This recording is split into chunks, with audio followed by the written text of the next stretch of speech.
Hello everyone, and welcome back to X-Ranger. Before we begin, I thought it would be interesting if each of you could leave a comment indicating which part of the world you're joining us from. Also, don't forget to like and subscribe if you're enjoying the episodes. Now let's get comfortable, relax, and start our program. I've been debating whether to share this for months now. Even typing this makes my hands shake a little. I know how it sounds. Believe me, I've played it over in my head 1,000 times trying to make sense of it. But I need to tell someone who might understand. Last summer, I was so excited about my break. After my first year teaching 5th grade in Tumwater, just outside Olympia, Washington, I was mentally drained but physically restless. I'd moved there from Illinois for the job and spent the school year cooped up in classrooms and my tiny apartment. The Olympic National Park was practically in my backyard, and I'd been dying to explore it properly. I've always been an outdoorsy person. Growing up in Illinois, we didn't have mountains or rainforests, but I spent plenty of time camping and hiking. I never felt scared in the woods. That was my happy place. I'd done some day hikes in Olympic during the school year, but summer meant I could finally do some real camping and longer trails. The Hoh Rainforest was at the top of my list. If you've never been, it's this magical place that gets something like 140 inches of rain every year. Everything is covered in moss. The trees, the ground, even the air feels green somehow. It's like walking through a fairy tale. They call it the Hall of Mosses for a reason. I set up a base camp at one of the designated sites and planned to spend about 2 weeks exploring different trails. The first 3 days were perfect. I'd wake up with the sun, make coffee on my little camp stove, and head out for day hikes. I'd return before dark, eat dinner watching the sunset, and fall asleep to the sound of the Hoh River nearby. On the 4th night, something changed. I woke up around 3 in the morning to what I can only describe as howling, not like a wolf or coyote. I know those sounds. This was deeper, more resonant, almost like it was coming from something with a chest cavity the size of a barrel. It echoed through the trees in this way that made it impossible to tell which direction it was coming from. I sat bolt upright in my tent, heart racing, and just listened. It happened 3 more times, each one seeming closer than the last, then stopped. I didn't sleep much after that. The next morning I almost packed up and left, but in the daylight with other campers around and the forest looking so peaceful, I felt silly. I decided to stick to the main trails that day, thinking maybe I'd just heard some weird combination of natural sounds that my half-asleep brain had turned into something scarier. That afternoon, I was hiking back to my campsite when I saw something at the edge of the trees about 50 yards away. It was like a shadow, but wispy, almost translucent. I thought it was just mist at first. The rainforest is often foggy, but it moved differently, more deliberately. When I stopped to look directly at it, it disappeared behind a massive cedar. I jogged over to look, but there was nothing there. No footprints, no disturbed vegetation, nothing. I told myself it was just my imagination playing tricks after the weird night before. But I couldn't shake the feeling of being watched. That night, around dusk, I heard crashing sounds in the undergrowth beyond my campsite. Not like a deer moving through. This was heavy, like trees being pushed aside. I grabbed my flashlight and scanned the area, but saw nothing. The sounds stopped whenever my light moved in their direction. I barely slept that night either, and by morning, I was exhausted and jumpy, but I was also getting annoyed with myself. I'd never been the type to get spooked in the woods. I decided I needed to face whatever was going on and get back to enjoying my vacation. After breakfast, I packed a day bag and headed for the Hoh River Trail. About 2 miles in, I noticed a small game trail branching off the main path. I'd been sticking to marked trails, but something about this one caught my attention. It seemed well used, and I was curious what animals were regularly traveling it. About a 1/4 mile down this side trail, I found a clearing that stopped me in my tracks. It wasn't a natural clearing. The trees around it hadn't been cut. They'd been broken or uprooted entirely. Some of the trunks were snapped clean through, which would take incredible force. The broken trees were arranged in an almost circular pattern, creating a space about 30 feet across. In the center was a pile of branches that looked deliberately stacked. My first thought was that maybe it was storm damage, but it had been clear weather for weeks, and the arrangement was too intentional. A park ranger would have used tools, not brute force, and why would they pile branches in the middle? I took some photos thinking I'd ask a ranger about it later and headed back to the main trail. But somehow, I got turned around. The game trail I'd followed seemed to have disappeared, and I found myself in a part of the forest I didn't recognize. The trees were denser here, the undergrowth thicker. The light was different too, dimmer, though it was only early afternoon. I checked my phone for GPS, but had no signal. I had a compass and map in my pack, but the compass was spinning erratically, which made no sense. I tried to retrace my steps, but kept ending up in unfamiliar areas. The more I walked, the more disoriented I became. By late afternoon, I had to accept that I was lost. The forest was getting darker as the sun lowered, and the mist was rolling in thick between the trees. I knew the smart thing was to stop moving and set up a temporary camp rather than wander further in the dark. I found a relatively flat spot between two massive nurse logs and laid out my emergency blanket. I had water, some trail mix, and a flashlight with extra batteries. I'd be uncomfortable, but I'd survive the night, and search and rescue would likely find me the next day if I couldn't find my way out. As night fell, the forest came alive with sounds. Most were familiar: the rustle of small animals, the hoot of owls, the distant rush of the river. But there were other sounds too. That same deep howling I'd heard nights before, now seeming to come from multiple directions, like calls and responses. And something else, a rhythmic thumping that vibrated through the ground beneath me. It reminded me of drums, but deeper, more primal. I huddled under my blanket, trying to control my breathing. The rational part of my brain kept saying there were logical explanations for everything, but another part was screaming that something was very wrong here. I must have eventually fallen asleep from sheer exhaustion. I dreamed of misty figures moving through the trees, watching me with curious, glowing eyes. In my dream, they were communicating somehow, but not with words. More like impressions or feelings pushing directly into my mind. I jolted awake at the first hint of dawn. The forest was wrapped in a thick fog that limited visibility to maybe 20 feet in any direction. My clothes were damp from the mist, and I was stiff from sleeping on the ground. But that wasn't what had woken me. Standing at the edge of my makeshift camp, partially obscured by the fog, was an enormous figure. At first, my brain couldn't process what I was seeing. It was tall, at least 8 feet, maybe more. Broad-shouldered and barrel-chested, with long, powerful arms. It was covered in thick, golden-brown fur that hung in wet clumps from the mist. Its face was set directly on its shoulders, no discernible neck, with a pronounced brow ridge shadowing deep-set eyes. It was holding a large stick, almost like a staff, and leaning on it slightly as it watched me. A Bigfoot. I was looking at a goddamn Bigfoot. I couldn't move, couldn't scream, could barely breathe. We just stared at each other as the light slowly strengthened around us. Then I noticed movement on either side of the creature. Two smaller figures seemed to materialize from the mist itself.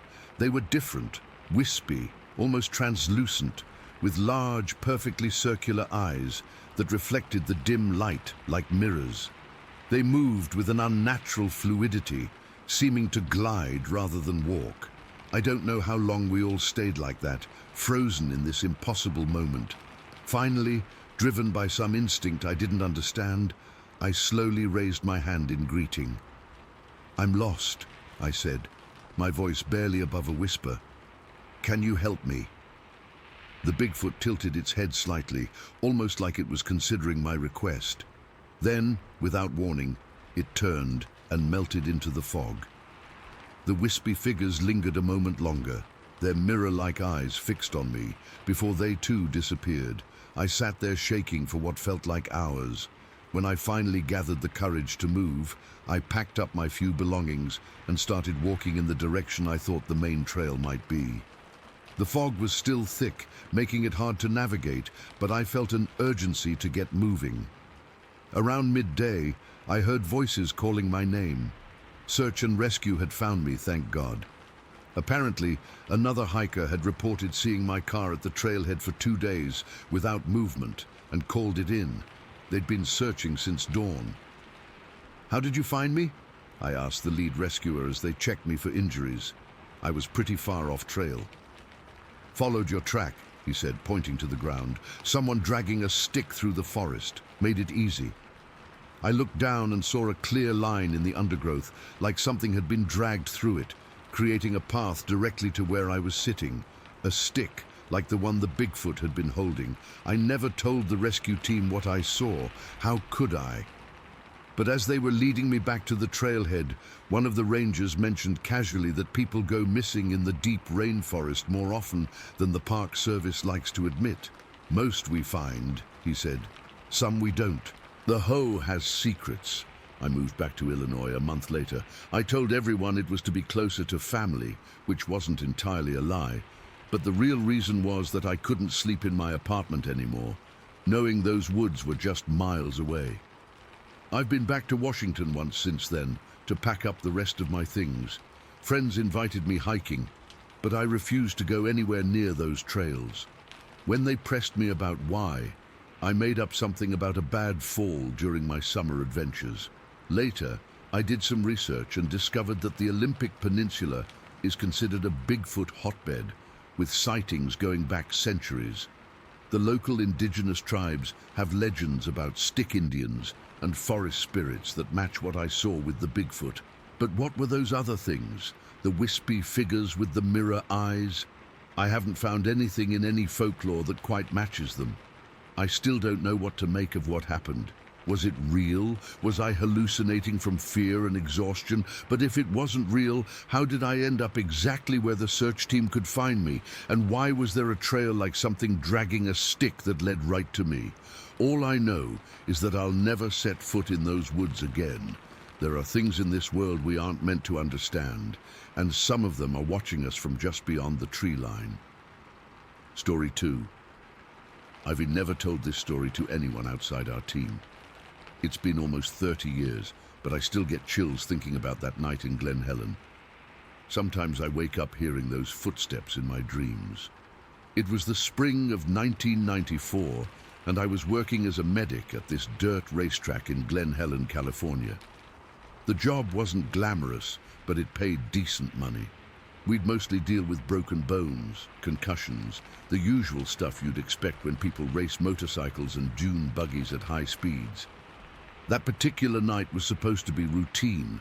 The races had ended around 10, and we were just hanging around waiting to be released from our shift. There were 5 of us on duty: me, Marcus, Tony, Rick, and 2 women, Sarah and Jenna. We were waiting for the second unit to come back from transporting a rider with a broken collarbone to the hospital. It must have been around 2 in the morning. The desert gets really quiet at night, and the temperature had dropped considerably. We were all sitting on the back bumper of our ambulance, sharing stories and complaining about the long hours. Our parking area was right next to this road construction staging yard. You know, one of those places where they keep all their heavy equipment. It had a tall chain-link fence around it, with those white plastic privacy strips woven through it so you couldn't see inside. The yard was maybe 50 yards across. Not huge, but big enough to store several backhoes, bulldozers, and piles of materials. I remember taking a sip of my coffee when I first heard it. At first it was just a faint sound, a distinctive crunch of gravel that seemed to be coming from just on the other side of the fence. I didn't say anything at first because, well, you don't want to be that guy who jumps at every little noise. But then I heard it again, and I realized what I was hearing. Footsteps. Heavy, deliberate footsteps with a clear heel-toe pattern. Now, I've been around animals my whole life. I grew up in rural areas, and I know what 4-legged animals sound like when they walk. This wasn't that. This was bipedal, 2 legs, heavy weight. The footfalls were spaced out like a person walking slowly, but each step made this deep, crunching sound in the gravel that suggested something way heavier than a human. I glanced at the others, wondering if they heard it too. They were still talking, but I noticed Tony had stopped mid-sentence and was tilting his head slightly. Then Rick said, "You guys hear that? The desert air is funny like that. It carries sound really well, especially at night." We all fell silent, and there it was again. Crunch, crunch, crunch, steady and rhythmic, maybe 15 feet away on the other side of that fence. Probably just a security guard, Sarah suggested, but she didn't sound convinced. "Hey!" Rick called out. "Anyone there?" No response. Just those footsteps continuing, unhurried, unconcerned that we'd heard them. "Security would have answered," I said, standing up. Something about those footsteps made the hair on the back of my neck stand up. I'm not a small guy. I weighed about 175 pounds back then. But whatever was making those sounds was considerably heavier. Tony grabbed his flashlight and pointed it at the fence. The plastic privacy strips blocked most of the view, but there were small gaps here and there. The beam of light just showed the white strips and darkness beyond. "Let's check it out," Rick suggested, though I could tell he wasn't thrilled about the idea. Neither was I, but sitting there listening to those footsteps was starting to really get to me. We decided 3 of us would go, me, Tony and Rick, while Sarah and Jenna stayed with the ambulance. We grabbed the only weapons we had, tire irons from the ambulance, and started the vehicle so we could point the high beams toward the yard's gate, which was about 30 yards away. The walk to that gate was one of the longest of my life. Those footsteps continued the whole time, moving parallel to us on the other side of the fence. They weren't fast, just steady and heavy. When we reached the gate, I remember hesitating with my hand on the latch. Part of me really didn't want to go in there. "This is stupid," Tony whispered. "What if it's a bear or something?" "Bears don't walk on 2 legs for that long," Rick replied, "and they're not common around here anyway." I unlatched the gate, and the metal hinges creaked loudly. The footsteps stopped immediately. The sudden silence was almost worse than the sound had been. We stepped into the yard, our flashlight beams cutting through the darkness. The ambulance headlights illuminated the front portion, but most of the yard remained in shadow. I could make out the silhouettes of construction equipment, a couple of bulldozers, a backhoe, piles of pipes, and mounds of gravel and dirt. "Hello?" I called out, my voice sounding smaller than I intended. "Anyone here?" Nothing. Just the sound of our own breathing and the distant hum of the ambulance engine. We moved further in, sweeping our flashlights across the yard. The gravel crunched under our boots, but it didn't sound anything like what we'd heard. Despite my weight, I couldn't produce that deep, heavy sound.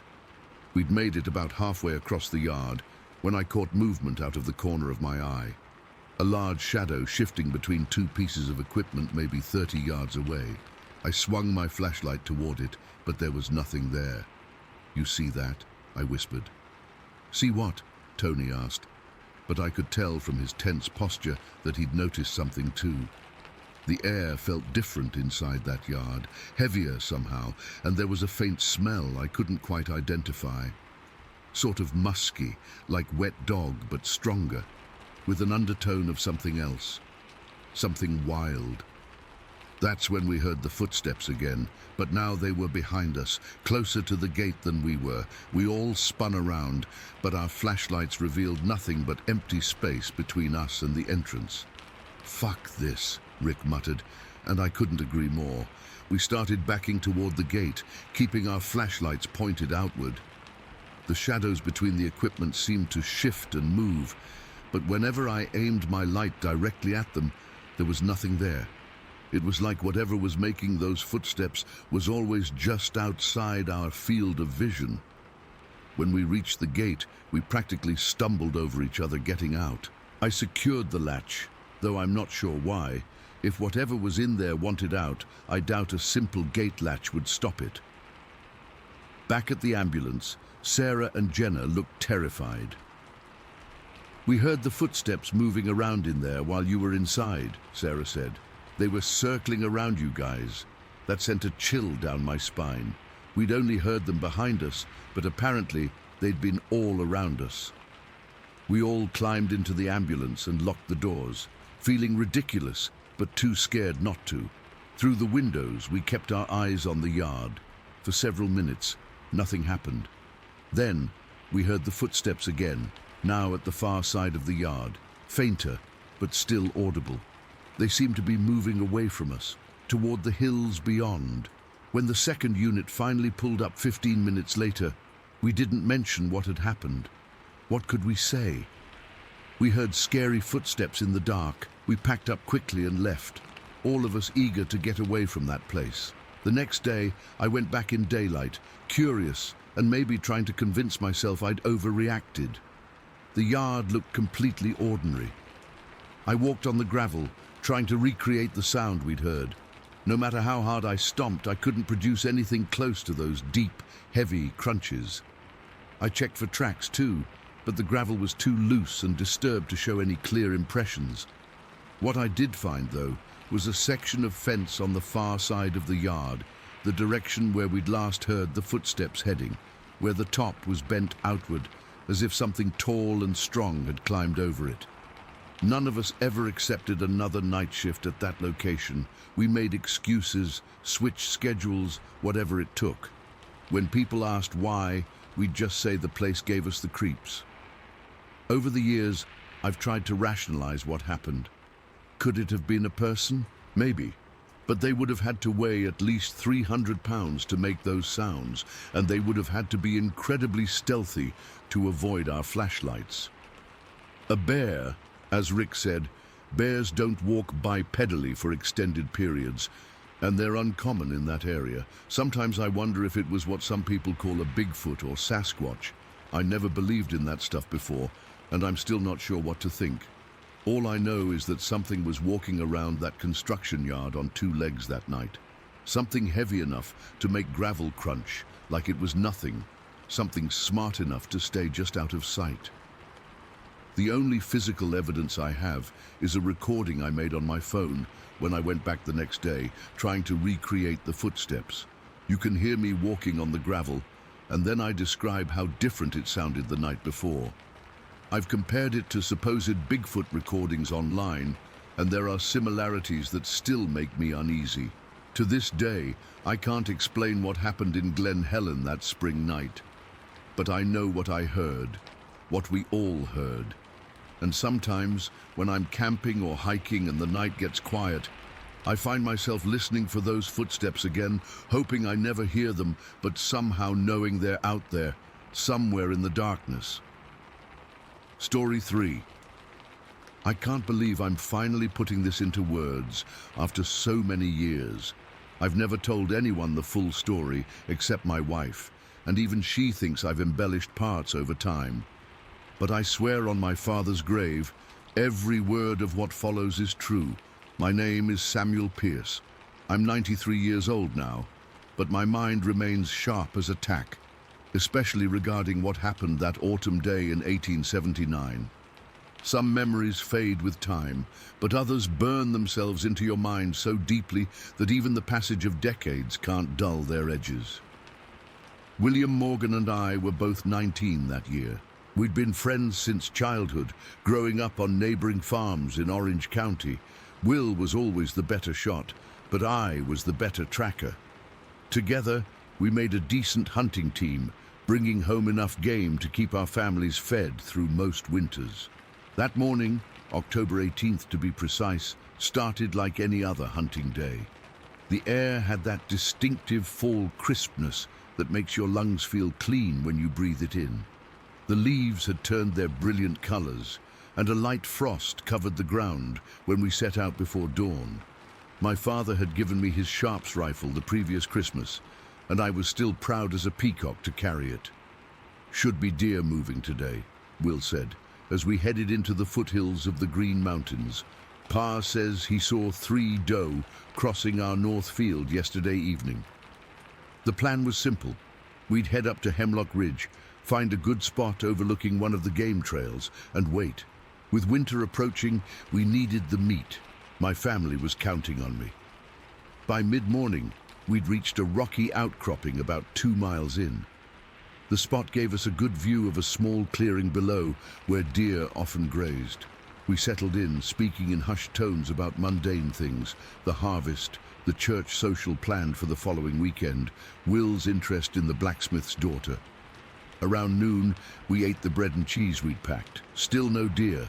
The forest was unusually quiet that day, I remember. No bird calls, no squirrels chattering. At the time, I didn't think much of it, but looking back, that silence was our first warning. Maybe we should move further up, Will suggested after another hour had passed. I nodded and we gathered our things. That's when everything changed. We were skirting around a rocky cliff face when I heard it. A strange snuffling sound, almost like a pig, but deeper, more guttural. I froze, signaling Will to stop. My first thought was bear, which wasn't uncommon in those parts, though they usually avoided humans. "You hear that?" I whispered. Will nodded, already raising his rifle. The sound came again, closer this time, from just above us on the cliff. I tilted my head back slowly, eyes scanning the rocky ledge about 15 feet up. That's when I saw it. At first, all I registered was a splash of bright red against the grey stone, so bright it seemed unnatural, like fresh blood in sunlight. Then my eyes focused, and I realized I was looking at hair, a mass of matted, bright red hair covering what appeared to be a crouched figure. "Bear?" Will mouthed silently. I shook my head slightly. Whatever it wasn't a bear. The proportions were all wrong. The creature must have sensed our presence because it suddenly stood upright, and that's when true terror gripped my heart. It was shaped like a man, but no man I'd ever seen. About 5 feet tall, completely covered in that brilliant red hair, with a straggly beard hanging from its face. But its eyes, dear God, its eyes. They were wild, intense, almost glowing with intelligence and something else I couldn't name, something ancient and primal that made my skin crawl. For 3 heartbeats we all remained frozen, Will and I staring up, the creature staring down. Then it happened so fast, the thing let out a sound between a howl and a scream and launched itself from the ledge. It didn't climb down, it sprang, covering the 15-foot drop in one bound, landing just 20 yards from us with barely a sound. "Jesus Christ!" Will shouted, stumbling backward. The creature stood for a moment, those terrible eyes fixed on us. I could see now that its arms were too long for its body, hanging almost to its knees. Its hands, if you could call them that, ended in what looked like dark, curved claws. Then it turned, as if to dash for the woods. In my panic, my hunter's instincts took over. "Bear!" I shouted, raising my rifle. The sharps kicked hard against my shoulder as I fired, the sound exploding through the silent forest. I'll never forget what happened next. The creature staggered but didn't fall. It turned back toward us, touching its side where my bullet had struck. When it pulled its hand away, I saw dark liquid on its claws. I'd hit it. The look that came over its face then, it wasn't animal rage. It was something worse, something like hatred mixed with cruel intelligence. It opened its mouth, revealing teeth that were too sharp, too numerous for any human, and let out a sound that still haunts my dreams. Not a roar or a scream, but a high-pitched wailing that seemed to contain words, unintelligible but definitely words. "Run!" Will yelled, already turning. The creature dropped to all fours and charged. It moved faster than anything I've ever seen, faster than a deer, faster than a wolf. Its red hair streamed behind it like flame. I fired again, but in my panic, the shot went wide. There was no time to reload.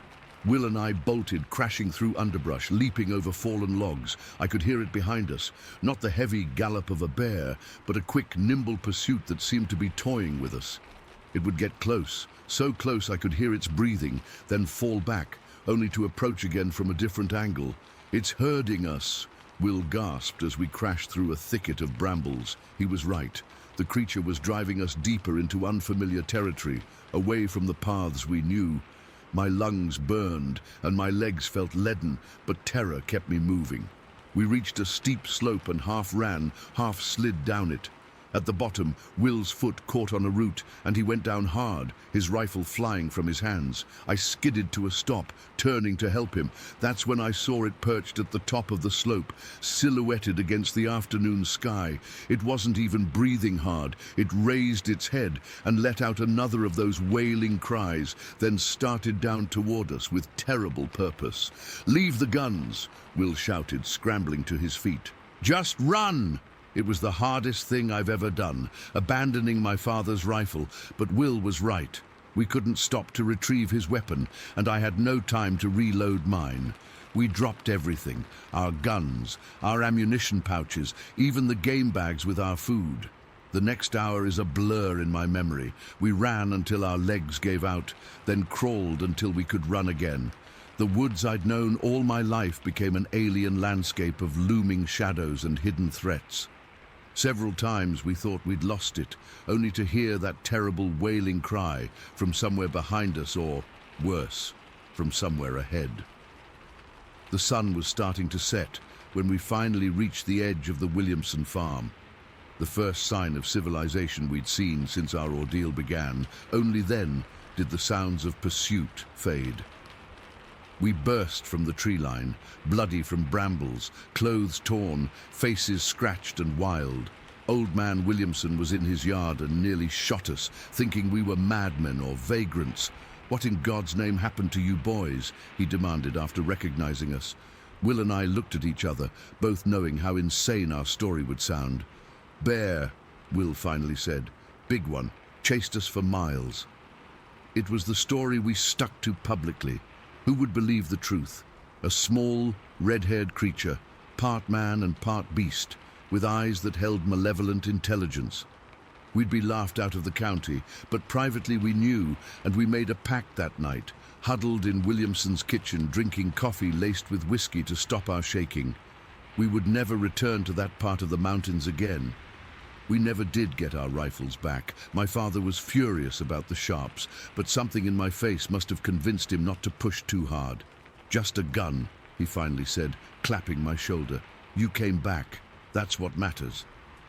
Over the next few weeks, several people from nearby farms reported livestock missing, mostly chickens and a couple of goats. One family claimed they heard strange wailing sounds from the woods at night.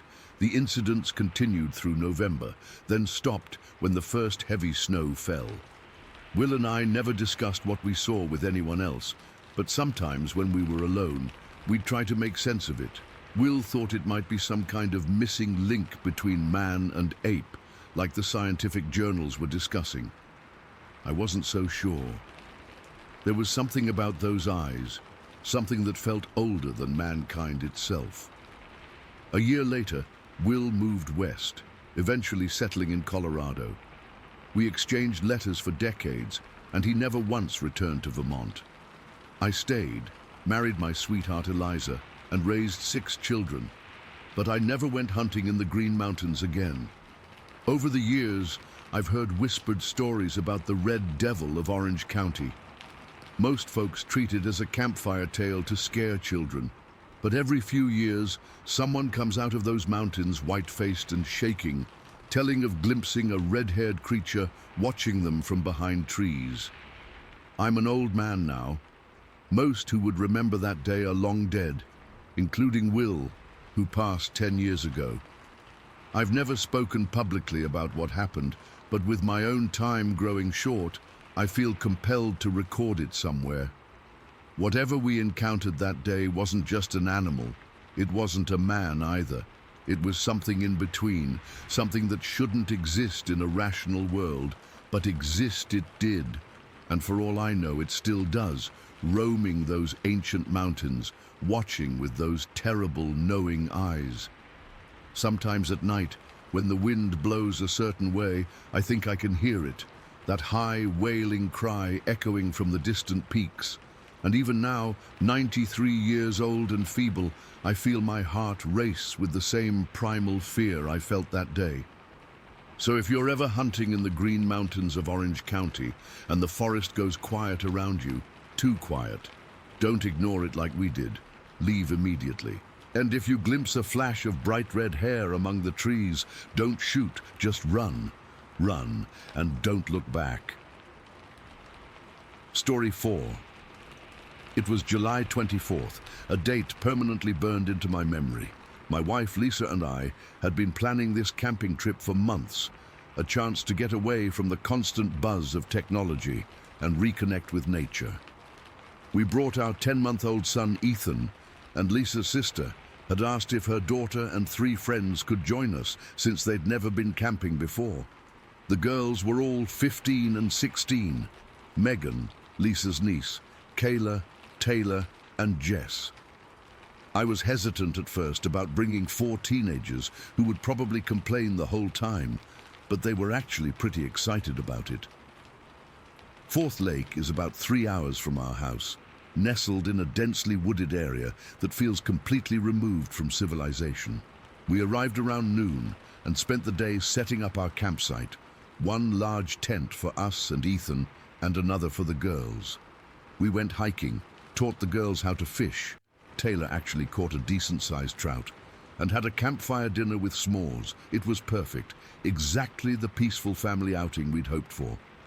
The girls were having so much fun that they stayed up late giggling and telling ghost stories, while Lisa and I put Ethan to bed around 9. Eventually, everyone settled down, and by midnight, the campsite was completely silent. I remember lying there listening to the gentle rhythm of Lisa and Ethan breathing, feeling grateful for this time away. Little did I know that in less than 2 hours, that peaceful feeling would be shattered. I'm a light sleeper, so when I heard movement outside our tent at around 1:30 in the morning, I was instantly alert. At first, I thought it might be one of the girls going to use the bathroom, but this sounded different, heavier, more deliberate. Whatever was moving around was probably about 20 feet from our tent, and it definitely wasn't a person. My first thought was that it might be a bear, which wouldn't be uncommon in these woods. I reached for my flashlight but decided against turning it on. If it was a bear, I didn't want to startle it. I quietly sat up, trying not to wake Lisa or Ethan, and listened intently. The footsteps continued for maybe a minute, then stopped. That's when I heard it. The distinct sound of a large branch snapping, not like someone stepping on a twig, but like something with serious strength had broken a substantial branch. My heart started racing. Whatever was out there was big. I debated waking Lisa, but before I could decide, something else happened that made my blood run cold. From somewhere in the darkness, I heard a sound I can only describe as a hoot-whoop vocalization. It wasn't an owl, it wasn't a wolf, it wasn't anything I could readily identify, yet somehow it felt familiar. The sound came again, but this time from a slightly different direction, maybe 30 or 40 degrees to the right of the first one. Then a third call came from even further to the right. They were communicating with each other. There were at least 2, possibly 3 different entities out there, and they were coordinating. That's when I remembered where I'd heard that sound before. Twice in my life. Once when I was a teenager camping with my dad, and once on a solo hiking trip in my 20s, I'd heard similar vocalizations in the woods at night. Both times I'd convinced myself it was just some kind of bird or coyote making strange noises, but deep down I knew it wasn't normal wildlife. Those memories came flooding back, and I felt a cold sweat break out across my body. I gently shook Lisa awake, putting my finger to my lips to signal her to be quiet. "Listen," I whispered, barely audible. Barely. We sat in tense silence for a few moments until the sounds came again. That distinct hoot, followed by a whoop-like call, followed by responses from different locations. "What is that?" Lisa mouthed, eyes wide. "I don't know," I whispered. "But there's more than one." Just then, Ethan stirred and made a little babbling sound. Immediately after, the vocalizations stopped. The silence that followed was somehow even more terrifying than the sounds. Whatever was out there had heard our baby and was now listening. Lisa clutched Ethan to her chest, and I could see the fear in her eyes, illuminated by the faint moonlight filtering through our tent. For what felt like an eternity, we just sat there, frozen, afraid to make a sound. Then from the other tent I heard whispers. The girls were awake too. I hoped they would stay quiet and inside their tent, because the last thing we needed was teenagers panicking and running around in the dark. After about 10 minutes of silence, the vocalizations started again, but they seemed to be moving away from our campsite.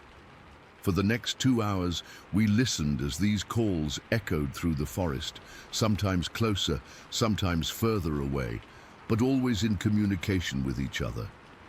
Lisa and I took turns holding Ethan, who thankfully had fallen back asleep, blissfully unaware of the terror his parents were experiencing. Around 3:30, I heard a soft scratching at our tent. My heart nearly stopped until I heard a whispered, "Uncle Ryan?" It was Megan. I unzipped the tent just enough to see her face.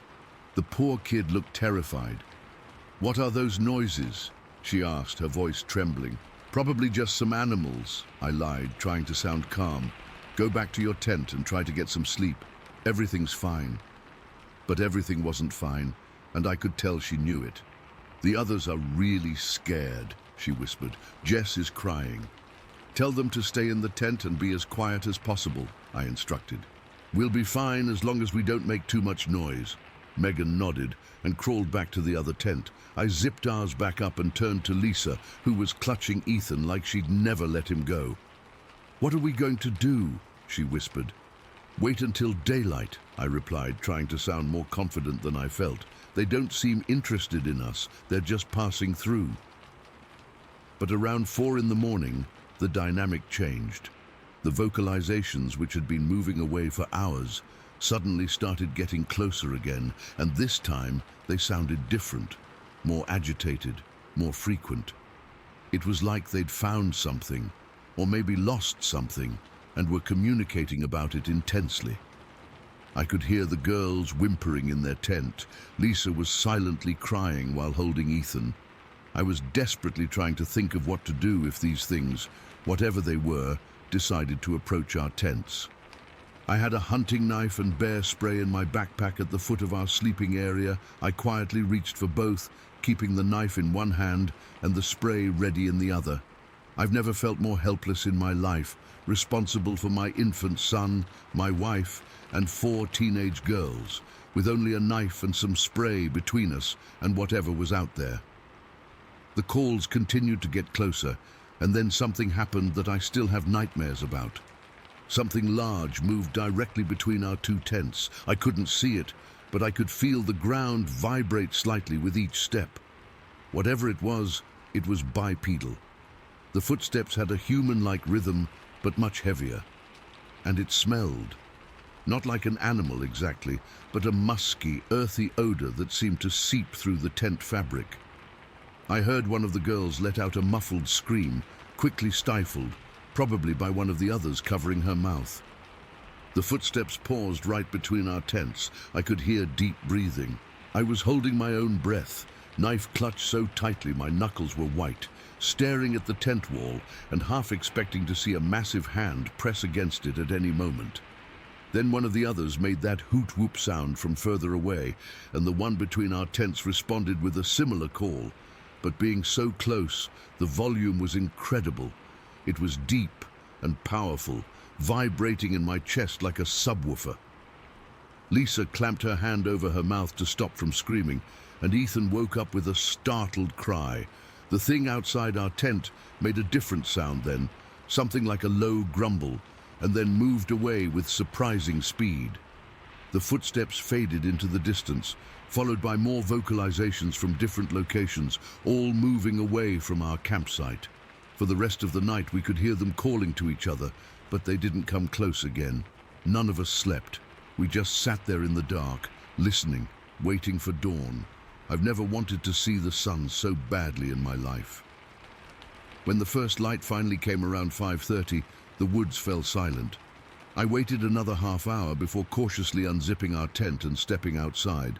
The campsite looked normal, nothing overturned, no obvious signs of visitors except for some disturbed leaves and dirt between our tents. But then I noticed something that made my skin crawl. About 30 feet from our campsite, a pine tree had a large branch snapped off about 8 feet up, much higher than a bear could reach standing up, and on the trunk, barely visible but definitely there, were 3 long scratch marks. The girls emerged from their tent, looking exhausted and traumatized. No one spoke much as we packed up camp in record time. We didn't even make breakfast. Everyone just wanted to get the hell out of there. On the drive home, the girls finally started talking about what they'd heard. Jess swore she saw a massive shadow move past their tent. Taylor said she thought she heard them saying words, not just making animal sounds. Megan was convinced it was just some weird animal. Kayla didn't say anything at all. I didn't tell them what I thought it was. I didn't tell them that I've spent hours since then researching those specific hoot-whoop vocalizations online and found countless similar accounts. I didn't tell them that what we experienced matches almost perfectly with documented Sasquatch communication patterns. I've always been skeptical about Bigfoot. I'm still not 100% convinced that's what we encountered, but I know what I heard wasn't normal wildlife. I know those were coordinated vocalizations from multiple intelligent creatures, and I know that whatever passed between our tents was walking on 2 legs and was much larger than a human. We haven't been camping since. The girls won't talk about that night anymore. Lisa says she never wants to go back to Fourth Lake. And me? I lie awake at night sometimes, listening to the darkness outside our suburban home, half expecting to hear that hoot-whoop sound again, because the most terrifying thing about this whole experience isn't what happened that night. It's the realization that these things are out there, communicating, moving through the forests while we sleep, largely undetected, but very, very real. Story 5. I've been sitting on this story for 7 years now, and I think I'm finally ready to share it.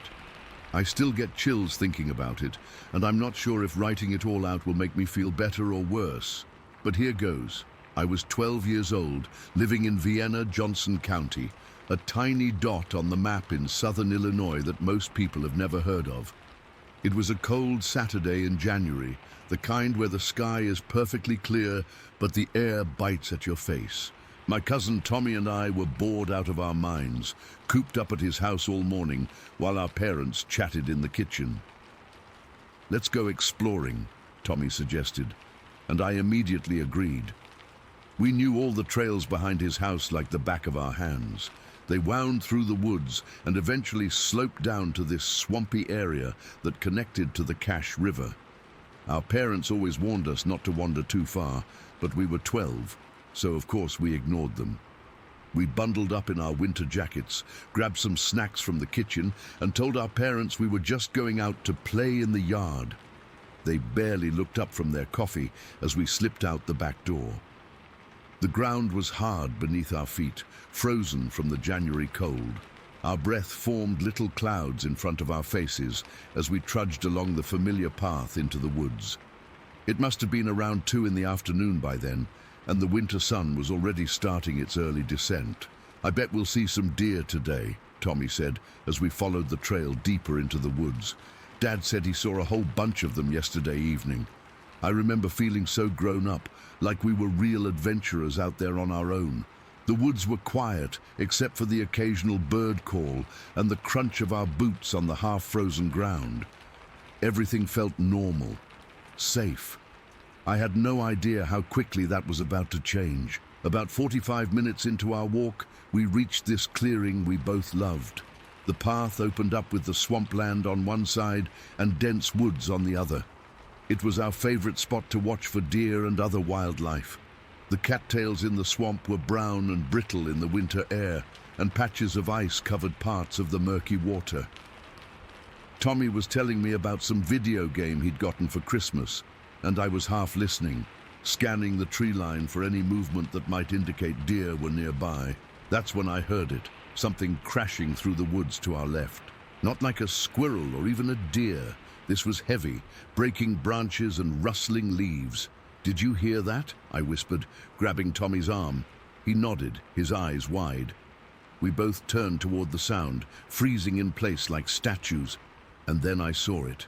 About 40 feet ahead of us, something, and I'm still not comfortable calling it a creature even after all these years, ran across the path in just 3 or 4 long strides. But those strides covered a distance that would have taken me at least 10 or 12 steps. Here's where my story differs from what you might expect. This wasn't the dark brown Bigfoot you see in all those famous photos and videos. This thing had grayish-white fur, almost the color of dirty snow, and it didn't lumber or walk hunched over. It stood completely upright, like a person, but not. It was tall, somewhere between 6 and 7 feet. I remember thinking it was about the height of my basketball coach, Mr. Parker, but wider, more solid, and fast. So unbelievably fast for something that size. The creature vanished into the cattails and brush of the swamp almost instantly. But before it disappeared completely, it released this deep growl that I still hear in my nightmares sometimes. It wasn't like a dog or a bear. It was deeper, more guttural, and somehow intelligent. I don't know how else to describe it. It was like it was warning us. That sound paralyzed us both. I couldn't move, couldn't breathe, couldn't even blink for what felt like forever, but was probably only a few seconds. Tommy was the first to snap out of it.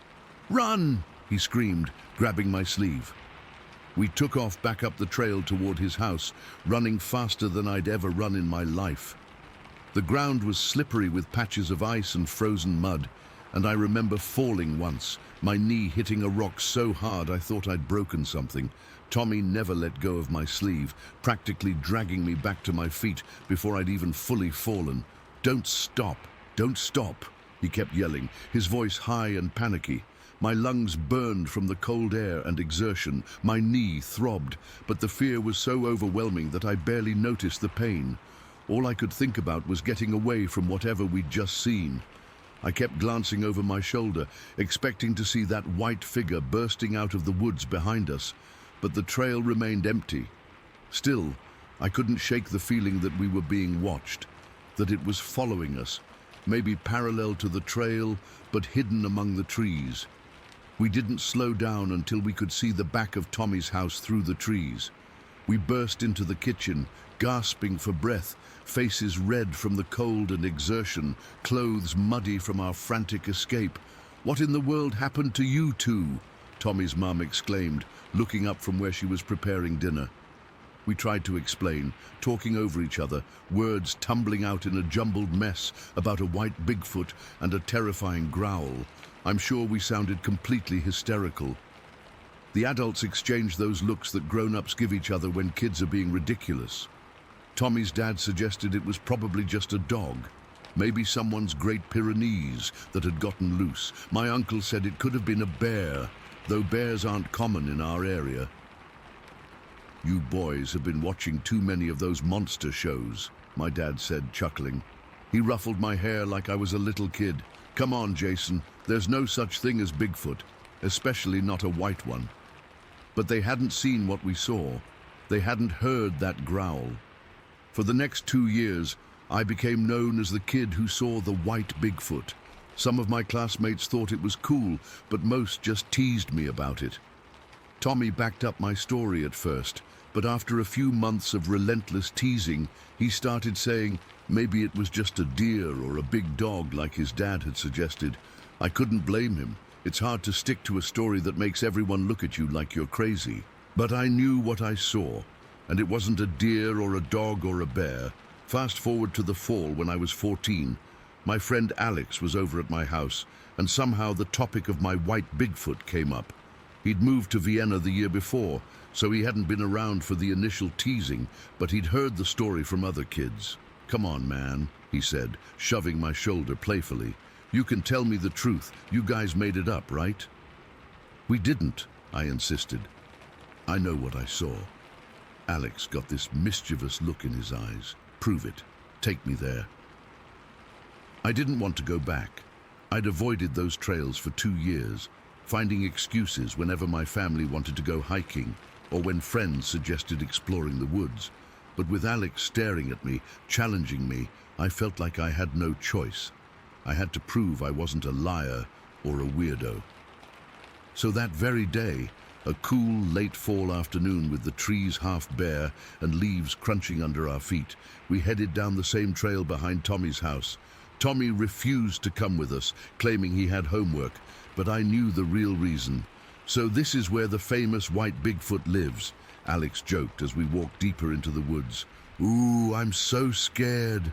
He kept making jokes, and I tried to laugh along, but the further we got down the trail, the more tense I became. Every sound made me jump. A squirrel scurrying up a tree, a bird taking flight, the wind rustling through the remaining leaves. We finally reached the clearing where it had happened. The swamp looked different in the fall than it had in winter, more green and brown than grey and white, with no ice on the water. I stood there looking across to where the creature had disappeared into the cattails and felt a chill run down my spine despite the mild temperature. "This is it," I said quietly. "This is where we saw it." Alex was still in joking mode. He cupped his hands around his mouth and called out, "Here, Bigfoot, here, boy. We've got some beef jerky for you." "Shut up," I hissed, suddenly feeling exposed and vulnerable. "Don't call out like that." "Why? Afraid he'll hear me?" Alex laughed, but his laughter cut off abruptly. We both heard it at the same time. Heavy movement in the swamp grass. Not wind, not a small animal, something big, pushing through the cattails and brush. And then the smell hit us, thick and sour, like wet dog mixed with dirty pond water, and something else I couldn't identify. It was so strong I could almost taste it, and I had to fight the urge to gag. Alex wasn't laughing anymore. His face had gone pale, and he was staring at the swamp with wide eyes. "What is that smell?" he whispered. "We need to go," I said, grabbing his arm just like Tommy had grabbed mine 2 years earlier. "Now." We turned and started back up the trail, trying to walk fast without actually running. That's when we heard it. Something moving parallel to us in the woods, just out of sight. When we sped up, it sped up. When we paused to listen, it stopped too. "Do you hear that?" Alex whispered, his voice tight with fear. I nodded, not trusting myself to speak. The hair on the back of my neck was standing up, and my heart was pounding so hard I thought it might burst out of my chest. We never actually saw anything on that second visit, but both of us felt its presence, tracking us, following us, until we reached the road. That awful smell lingered in my nostrils, even after we were safely back at my house. Alex never joked about my first encounter again. In fact, he barely talked about it at all. When other kids brought it up, he'd change the subject or walk away. A month later, his family moved to Kentucky, and I often wonder if he tells people about what happened that day, or if, like Tommy, he's convinced himself it was just an animal or his imagination. But I know what I experienced. Both times. I'm convinced that some kind of Bigfoot, maybe albino or just naturally light-colored, inhabits the swampy bottoms near the Cache River in southern Illinois. I've researched similar sightings since then and found a few accounts of white Bigfoot creatures in other parts of the country, but none in our specific area. I'm 17 now, and I haven't been back to that clearing since that day with Alex. I take the long way around when I need to go anywhere near those woods. Sometimes at night, especially when it's cold and clear like it was that January day, I wake up thinking I heard that deep, warning growl outside my window.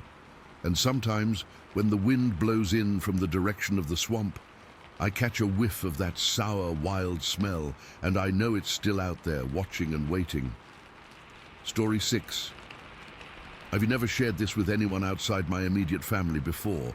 Even now, 18 years later, my hands are shaking as I type this, but I need to get it off my chest, and maybe someone here has seen something similar and can help me make sense of it. This happened back in 2005, on June 10th. I'm a long-haul trucker, have been for over 20 years now. I was driving a load of bottled water from Vancouver to Kamloops. It was a routine run, nothing special. The night before, I'd loaded up my rig and decided to catch some sleep in a truck stop parking lot instead of pushing through the night. I've always been careful that way. Safety first. I woke up early that morning, around 4:30. It was that time when it's not quite dark anymore, but not really light either. That weird blue-grey twilight that makes everything look a bit off. I remember it was misty too, not heavy fog, but enough that the air felt thick and damp. After a quick breakfast of gas station coffee and a breakfast sandwich, I hit the road. There wasn't much traffic at that hour, just me and my 18-wheeler on the empty road. I was heading east on Athol Road, planning to connect with Highway 5 on my way to Kamloops. The road was winding through this densely forested area, typical BC landscape. I had the radio on low, some early morning talk show, and my mind was wandering to mundane things like whether I'd make my delivery window and what route I'd take back. Normal stuff. Nothing had prepared me for what I was about to see. I'd just passed the entrance to Athol campgrounds, doing about 60 kilometers per hour, when I first noticed something ahead in the road. At first, I thought it was a hitchhiker, or maybe a camper walking back to the grounds, though it struck me as odd someone would be out walking at that hour. As I got closer, something felt off. The figure was walking right down the middle of the road, not on the shoulder like a normal person would. And there was something about the way it moved, not quite right. My first thought was maybe it was someone drunk or injured, so I eased off the gas and started slowing down. When I was about 50 or 60 yards away, the figure suddenly seemed to notice my truck, but instead of moving to the side of the road like you'd expect, it took 2 enormous strides, and I mean enormous, and stepped down into the ditch on the right side of the road. Even from the distance, I could tell those weren't normal human steps. They were too long, too powerful. I continued slowing down, partly out of caution and partly because I was trying to process what I was seeing. That's when it turned and looked back at me. God, those eyes. I'll never forget those eyes. My headlights illuminated it clearly. What I saw wasn't a person, not even close. It was massive, standing well over 6 feet tall, probably closer to 7 or 8. Its body was covered in this thick, reddish-brown hair. Not like fur exactly, more like long human hair, but it was everywhere, hanging off its arms, draped over its shoulders like a shaggy coat. But its face, the face was different. Less hair there, more like dark, leathery skin, almost like a gorilla, but not quite. More human-like in some ways, which honestly made it more terrifying, not less. And those eyes, they were dark, deep-set, and staring right at me with an intelligence that froze me to my seat. It wasn't the mindless stare of an animal. There was something in those eyes, awareness, calculation, maybe even anger, like I had disturbed something I shouldn't have. I remember gripping my steering wheel so hard my knuckles turned white. My heart was pounding in my chest, and for a few seconds I couldn't even breathe. It felt like time had stopped as we stared at each other. Then, without any sign of fear or hurry, it slowly turned away from me. That's another thing that stuck with me. The deliberate nature of its movements. It wasn't startled or scared. It moved with this confident, almost arrogant assurance, like it knew nothing in these woods could threaten it. It walked away from the road with these long, smooth strides, not lumbering or awkward like you might expect from something so big, but graceful in a strange way. Powerful. Each step covered ground that would take me 2 or 3 strides. From my elevated position in the truck cab, I had a good view as it disappeared into the tree line. Its shoulders were massive, tapering to a narrower waist. Based on my experience hauling cargo, I'd estimate it weighed at least 500 pounds, maybe more, but it carried that weight like it was nothing. As it moved into the trees, the hair on its back caught the last bit of my headlights, a deep, rusty red color that almost seemed to glow against the dark forest backdrop, and then it was gone, swallowed by the woods without a sound. I sat there for a few seconds, my truck idling in the middle of the road. Part of me wanted to back up, turn around and get the hell out of there. Another part was curious, wondering if I should pull over and try to see where it went or look for tracks. But something primitive in my brain was screaming danger, and I listened to that voice. I put the truck in gear and continued on my way, but I was shaking so badly I had to slow down to make sure I kept control of the rig. My mind was racing, trying to rationalize what I'd just seen. Maybe it was someone in a costume, but who would be out there at that hour, in the middle of nowhere, wearing such a realistic outfit, and no costume could explain the way it moved, the fluid power in those steps, a bear standing on its hind legs. No way. I've seen plenty of bears in my years on the road. This wasn't a bear. The proportions were all wrong, and bears don't walk bipedally for that long or with that kind of natural ease. As the sun started to rise and I made it to Highway 5, I tried to convince myself I'd seen something explainable. Maybe the early morning light and mist had played tricks on my eyes. Maybe I was more tired than I thought. But deep down, I knew what I'd seen was real. I made my delivery in Kamloops on time, but I was distracted the whole day. The other drivers noticed something was off with me, but I brushed it off, saying I hadn't slept well. I couldn't bring myself to tell anyone. Who would believe me? That night at a motel, I couldn't sleep. Every time I closed my eyes, I saw those intelligent, unblinking eyes staring back at me. I kept replaying the encounter, remembering details I hadn't consciously registered at the time. The way its knuckles had hung down to its knees, the slight steam of its breath in the cool morning air, the absolute silence of the whole encounter. It never made a sound, not a grunt or growl or anything. The next day, I called my wife and tried to tell her about it, but I could hear the skepticism in her voice. She thought I was exaggerating or had seen a bear. After a while, I stopped bringing it up, even with her. On my return trip, I deliberately took a different route, even though it added an hour to my drive. I just couldn't face going down that stretch of Athol Road again, at least not so soon.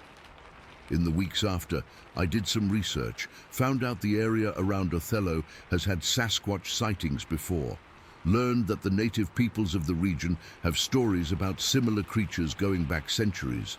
I even found a report from another trucker who'd seen something similar in the same area back in the 1990s. That's when I started accepting what I'd seen. I hadn't been hallucinating or seeing things. I'd encountered a Sasquatch, a Bigfoot, whatever you want to call it, something that most people believe is just a myth or a hoax. I've driven that route many times since then, but always in broad daylight, and I've never seen anything like it again. Sometimes I wonder if I imagined the whole thing, but then I remember those eyes, that deliberate stare, and I know it was real. The thing that still haunts me isn't fear exactly. It's the feeling I got when our eyes met. This sense that I was the intruder, not it, like I had stumbled into its territory, its world. There was this ancient wisdom in those eyes, something that made me feel small and young and ignorant. To this day, I can't explain it. I don't have proof, no photos or videos or hair samples, just my memory and the absolute certainty of what I saw. It's changed how I see the wilderness, changed how I see the world, really. There are things out there we don't understand, living alongside us, watching us, and maybe it's better we don't know too much about them. Maybe some mysteries are meant to stay mysterious, but I know what I saw that misty morning on Athol Road, and it saw me too. Story 7. I've been debating whether to post this for months now. I'm not looking for attention or trying to convince anyone of anything. Honestly, part of me just needs to get this off my chest because it's eating me alive. I haven't told the full story to anyone except my brother, and even he looked at me like I was crazy. This happened last November when I was driving home from a hunting trip in western Montana. I'd spent 3 days up in the Cabinet Mountains with a couple buddies, but had to head back early because of work. They stayed behind while I packed up my gear around 4 in the afternoon. It was already getting dark when I left. You know how it is in Montana during winter months, daylight gone by 5. The drive should have been about 3 hours back to Missoula. I was in my F-150, a 2018 I've had since new. Not even fully paid off yet. That detail becomes important later. By around 7:30, I was on a stretch of highway that cuts through some national forest land. Haven't been able to bring myself to drive that route since. There were no other cars in sight, hadn't seen headlights for at least 20 minutes. I had the heat blasting and was listening to a football game on the radio. Just a normal drive home after a decent hunting trip. I remember checking my phone GPS and seeing I still had about an hour to go. I set the phone down, looked up, and that's when everything went to hell. Something huge darted out from the right side of the road, moving impossibly fast for its size. I'm not talking deer or elk fast. This was different. My headlights caught it for maybe half a second before impact. In that split second, all I registered was height, bulk, and dark color. My brain immediately thought bear, but something felt off about that even in that fraction of a second. The collision was violent. I've hit a deer before, and this was nothing like that. It felt like I'd slammed into a brick wall at 60 miles per hour. The airbags deployed, my seatbelt locked up tight enough to bruise my chest, and the truck's front end crumpled with a sickening metallic crunch. The windshield cracked in a spiderweb pattern, but somehow held together. My truck spun halfway around and stalled out in the middle of the road. For a few seconds, I just sat there in shock, tasting blood where I'd bitten my tongue. Steam was hissing from the radiator, and the headlights were flickering. One was completely busted. The other pointed at a weird angle toward the trees. "Fuck," I remember saying out loud, my ears ringing. "Fuck, fuck, fuck." I was trying to process what just happened when I saw it lying in the road about 15 feet ahead of my truck. The working headlight was illuminating it just enough. At first, I thought it was a grizzly. Had to be. Nothing else made sense. But as my vision cleared and I got a better look, I realized this wasn't any bear I'd ever seen. It was massive, easily 7 or 8 feet long as it lay there. It was covered in dark, matted hair, not fur, but hair. The color was hard to tell in the dim light, but it looked dark brown or black. I sat frozen, gripping the steering wheel, trying to comprehend what I was seeing. My first coherent thought was that I needed to call someone. I fumbled for my phone, but my hands were shaking so badly I dropped it somewhere under the seat. That's when I heard the groan. The thing in the road moved. I swear to God, my heart stopped for a second. The creature rolled slightly, and I could see its chest heaving. It wasn't dead. What happened next is still vivid in my mind, like a nightmare I can't shake.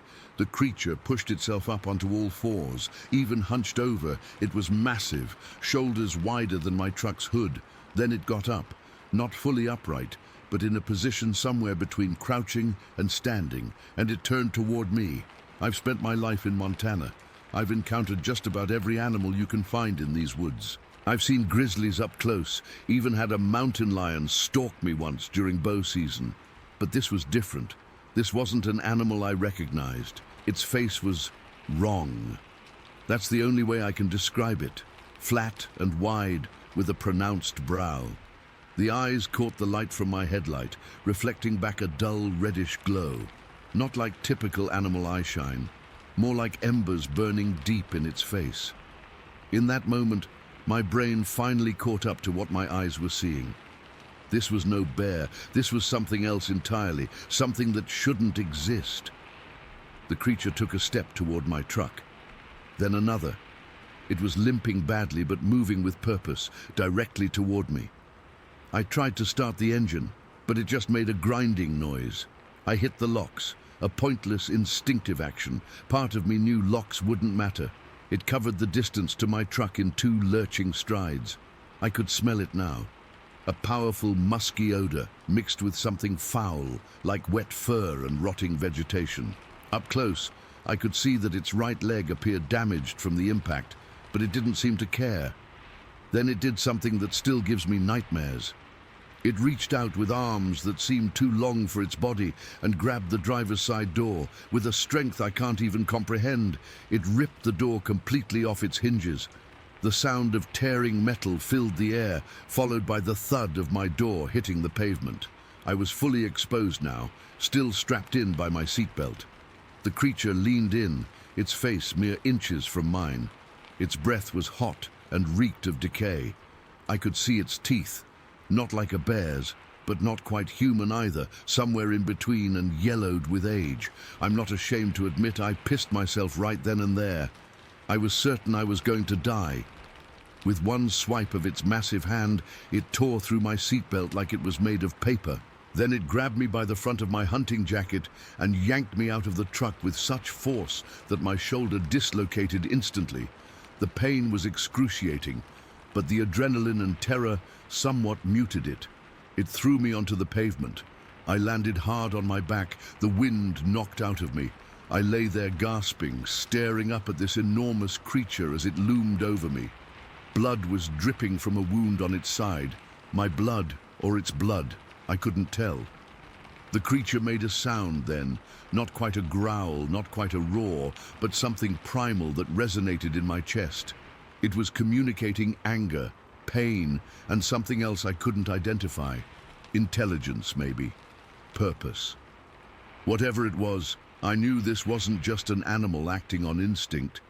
I thought about my kids, my wife, how they'd find my mangled body on this lonely stretch of road. I closed my eyes, unable to look at the thing anymore as it leaned down toward me. Then suddenly its head snapped up. I opened my eyes and saw it staring down the road. Following its gaze, I spotted headlights in the distance, approaching fast. The creature hesitated, looking back at me for a moment. In that second, I felt like it was considering something, weighing options in a way no animal should be capable of. Then it made that sound again, lower this time, almost like a word.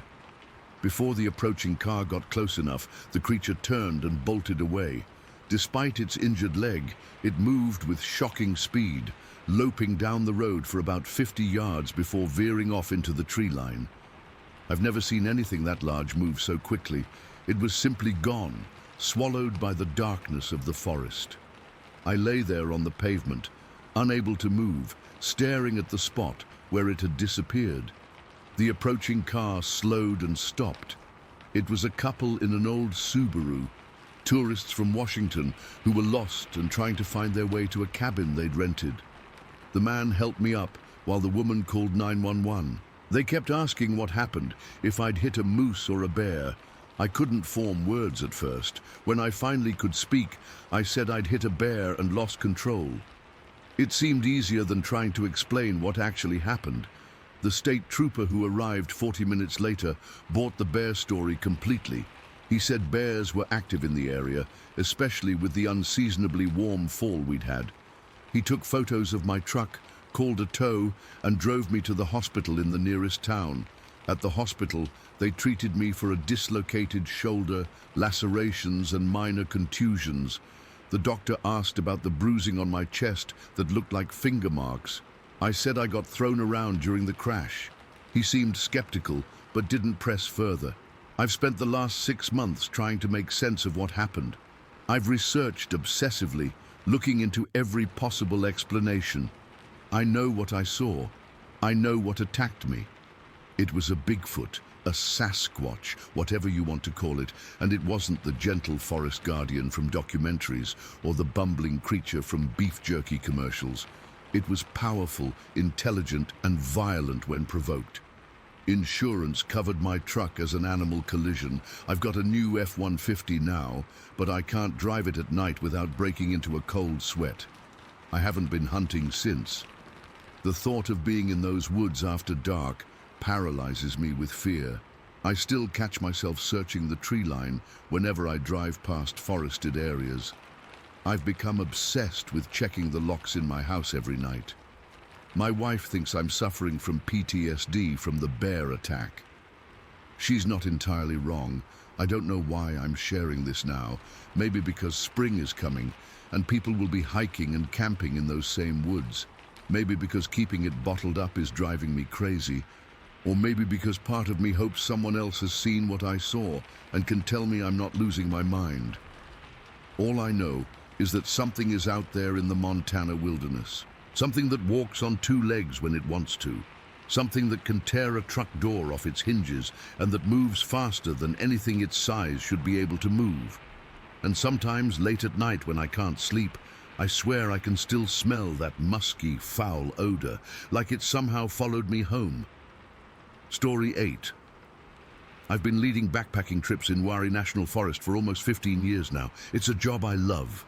Watching city kids disconnect from their devices and connect with nature is something special.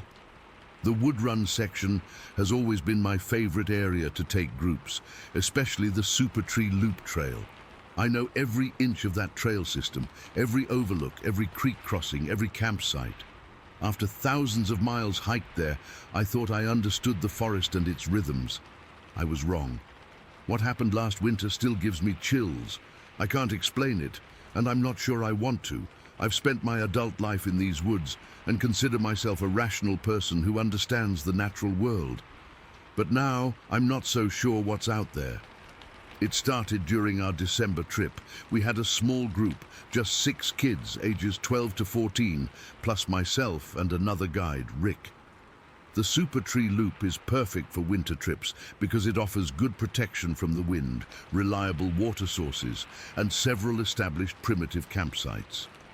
The particular site we chose sits in a small clearing about 20 yards off the main trail, with a gentle slope behind it that leads into denser forest. That December night was bitterly cold, around 15 degrees with a light dusting of snow on the ground. The kids were exhausted from hiking and went to bed right after dinner. Rick and I stayed up a bit longer, banking the fire and prepping for the morning. By 9, we were all zipped into our sleeping bags. The forest was absolutely silent. That unique winter stillness where sound travels forever. I'm a light sleeper in the backcountry. It's just part of being responsible for others. So when I woke up at around 3 in the morning, I wasn't immediately alarmed. I lay there for a moment, trying to identify what had disturbed me. Then I heard it. Footsteps. Clear, deliberate footsteps moving through the forest behind my tent. At first I thought maybe it was a deer, but the rhythm was all wrong.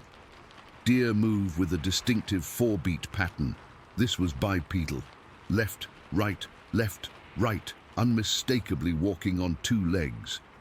My first thought was that one of the kids had gotten up to use the bathroom, but a quick mental inventory told me that made no sense. The footsteps were coming from deep in the woods behind us, not from the direction of the other tents, and whoever it was wasn't using a light, which would be insane in that terrain at night. The footfalls were heavy and unhurried. Crunch, crunch, crunch. The dry leaf litter and light snow made every step audible. Whatever it was large. Each step had weight and purpose behind it. I held my breath and listened as it moved methodically through the woods, on a path that would take it right behind my tent. As the steps grew closer, I could feel my heart hammering in my chest. I've encountered all kinds of wildlife in these woods. Bears, coyotes, even the occasional moose. But this was different.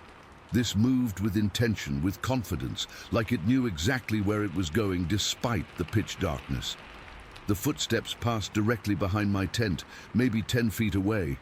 I lay frozen, barely breathing. No flashlight beam cut through the darkness, no rustling of gear or clothing, just those steady, heavy footsteps moving through terrain that should be nearly impossible to navigate in complete darkness. Whatever it was, crossed over our trail and continued eastward into even thicker forest.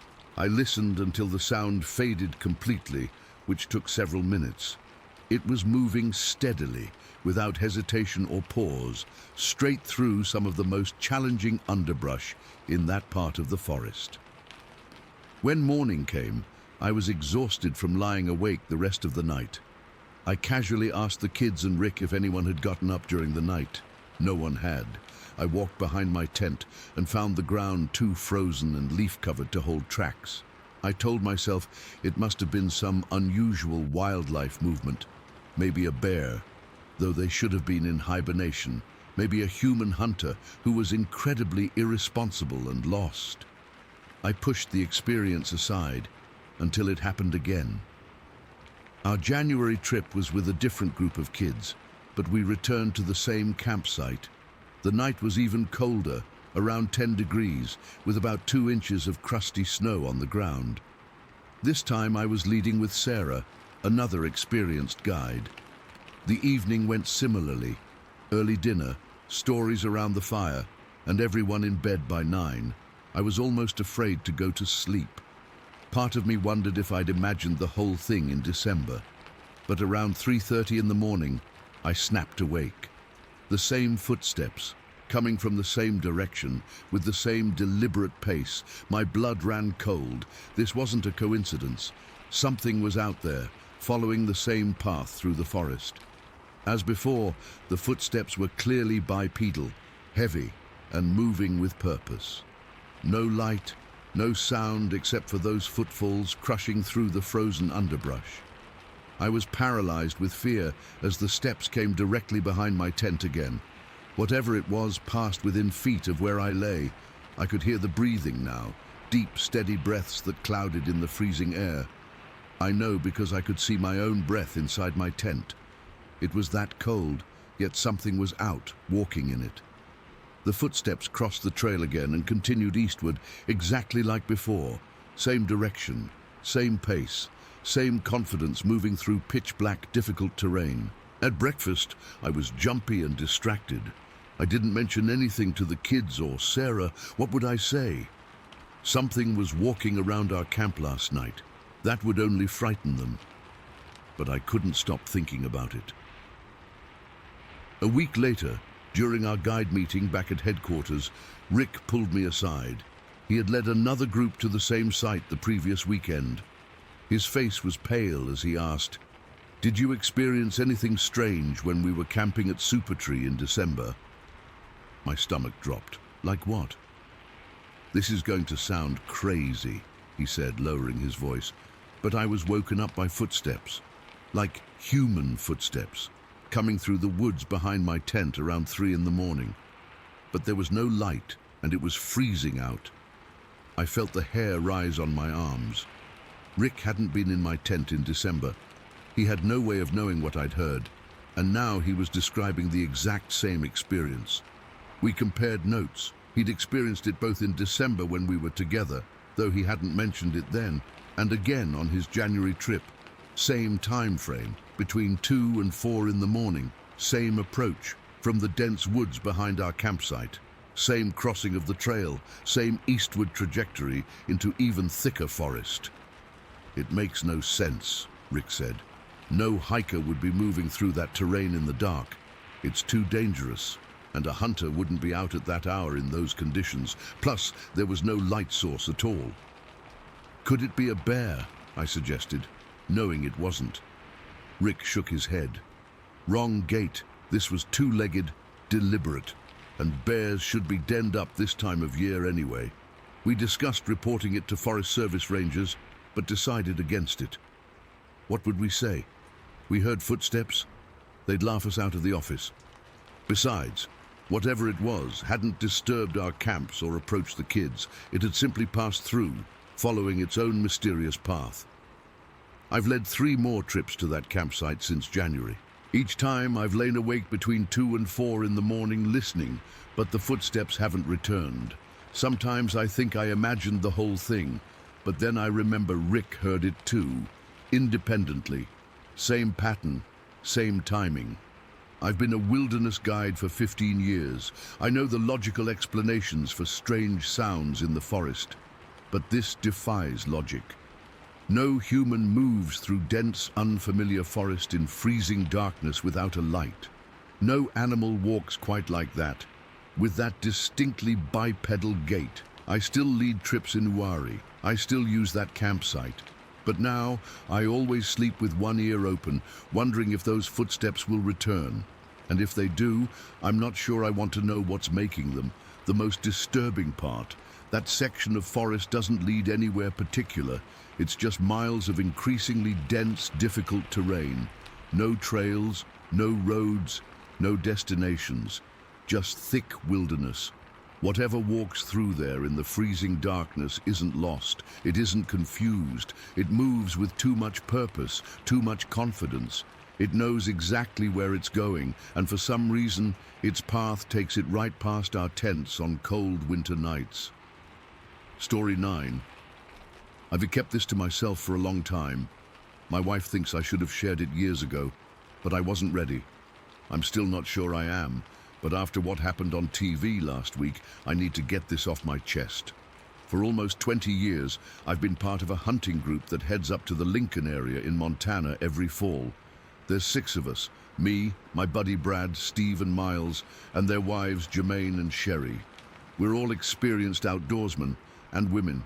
We've tracked elk through snowstorms, field-dressed deer in the dark, and navigated the backcountry like it was our backyard. Nothing much rattles us out there, well, almost nothing. This all started about 7 years ago during elk season. Miles's dad owns property that borders wilderness area near Stonewall Mountain. It's beautiful country, dense pine forests, rocky outcroppings, small meadows where elk like to graze at dawn and dusk. We've had good luck there over the years, and we know the terrain well. That particular day, Brad and I headed out before sunrise. It was mid-October, cold enough to see your breath but clear. Perfect hunting weather.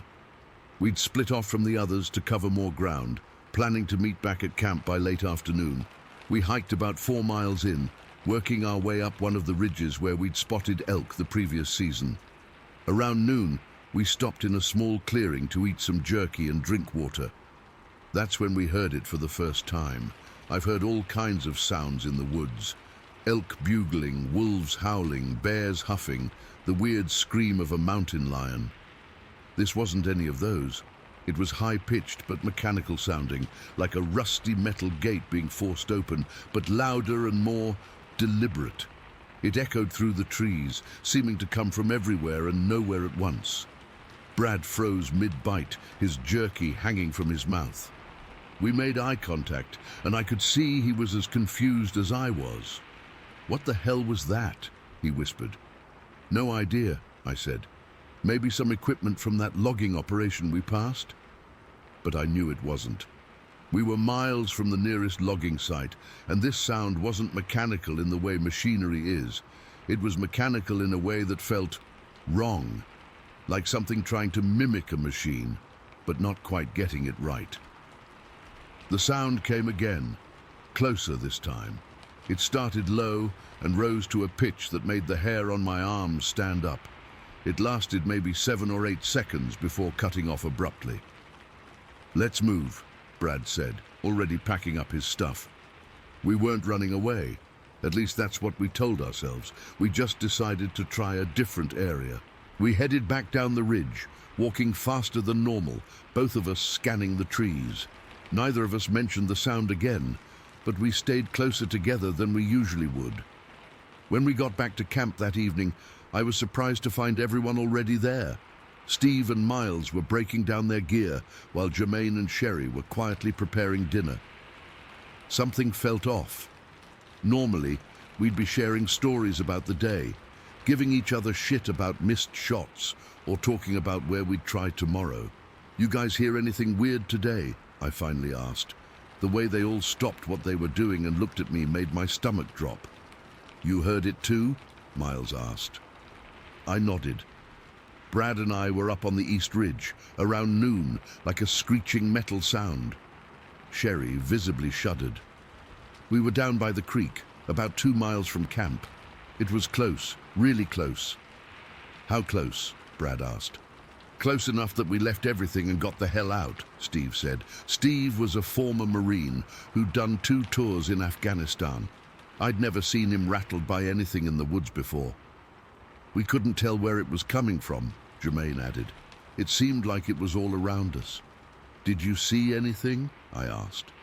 They all shook their heads. "But something crashed through the brush after we started moving," Miles said. "Something big, too fast to be an elk." We spent the rest of the evening debating what it could have been. Bear, mountain lion, some kind of bird we weren't familiar with. No one was convinced by any of these explanations, but no one wanted to suggest alternatives either. That night, I barely slept. Every crack of a branch or whisper of wind had me wide awake, straining to hear.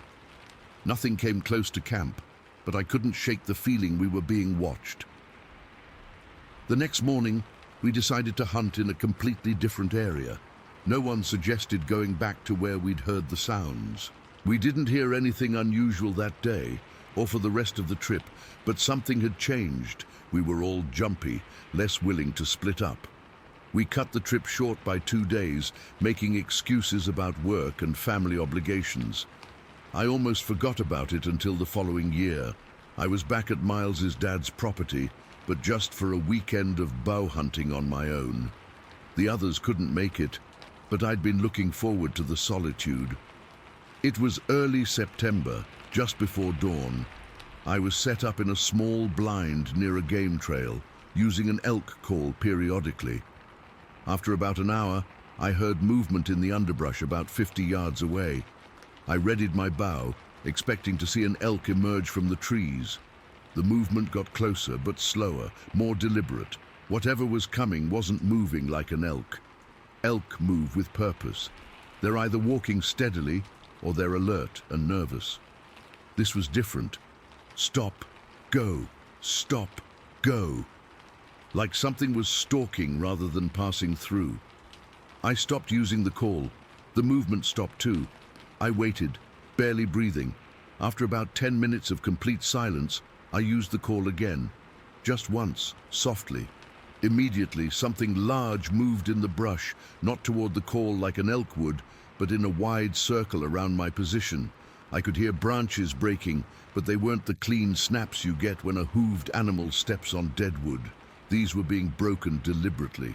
I sat there for over an hour, arrow knocked, listening to whatever it was circling my position. It never showed itself, never made a sound other than its movement. Eventually, I decided I needed to get out of there. I packed up as quietly as I could and slipped away, constantly checking over my shoulder. The strangest part? There was a light dusting of snow on the ground, enough that anything moving through the area should have left tracks. When I got to a safe distance, I circled back, staying downwind, to look at the area where I'd heard the movement. Nothing. No tracks, no broken branches at eye level, no sign anything had been there at all. I chalked it up to an overactive imagination and didn't go back to that spot again. I didn't tell the others about it either. What would I say? Something I couldn't see circled me for an hour, but left no tracks. They'd think I was losing it. Life went on. We continued our annual hunting trips, but always chose different areas after that first experience. No one ever directly said we were avoiding that part of the woods, but we all knew. Then last week, everything changed. Miles called me on Tuesday night, sounding excited and freaked out at the same time. "Turn on channel 27, he said, without even saying hello. Now. I grabbed the remote and switched to the channel. It was some documentary about unexplained phenomena in North American forests. "What am I looking for?" I asked. "Just wait," Miles said. "They're about to play an audio clip." A moment later, I heard it. That same mechanical, high-pitched scream we'd heard 7 years ago. Exactly the same. My blood went cold. "Holy shit," I whispered. "Sherry started crying when she heard it," Miles said. "It's the exact same sound, man. Exact same." The program was about supposed Bigfoot vocalizations recorded in remote wilderness areas. According to the narrator, this particular sound had been captured in Olympic National Park in Washington, over 800 miles from where we'd heard it. I'm not saying we heard a Bigfoot. I'm not that guy. But I know what I heard, and so do 5 other rational, experienced people. And whatever made that sound in Washington made the same sound near Stonewall Mountain. Since then, I've been doing some research. That area has seen increased logging activity over the past decade. Miles's dad mentioned that game cameras on his property have been recording fewer elk and deer each year. Is it possible something's being displaced, pushed out of its territory? I still go hunting every year, but I'm more cautious now, more aware. I find myself listening more than looking, and sometimes, when I'm alone in the woods and the wind dies down, I catch myself holding my breath, waiting to hear that sound again. I don't know what we encountered up there. Maybe there's a rational explanation I'm missing, but I know this. 6 people heard the same distinctive sound in the same area. One of us heard something large moving through the woods that left no tracks. And whatever it was, it's been heard hundreds of miles away, making the exact same call. Whatever lives in those woods, it's not something I want to meet face to face. And yet, part of me wonders if someday I will. Story 10. I still can't believe I'm actually typing this out. It's been almost 7 years, and I've never told the full story to anyone except my therapist. Even now, my hands are shaking just thinking about it. Back in 2016, I was a 22-year-old mess.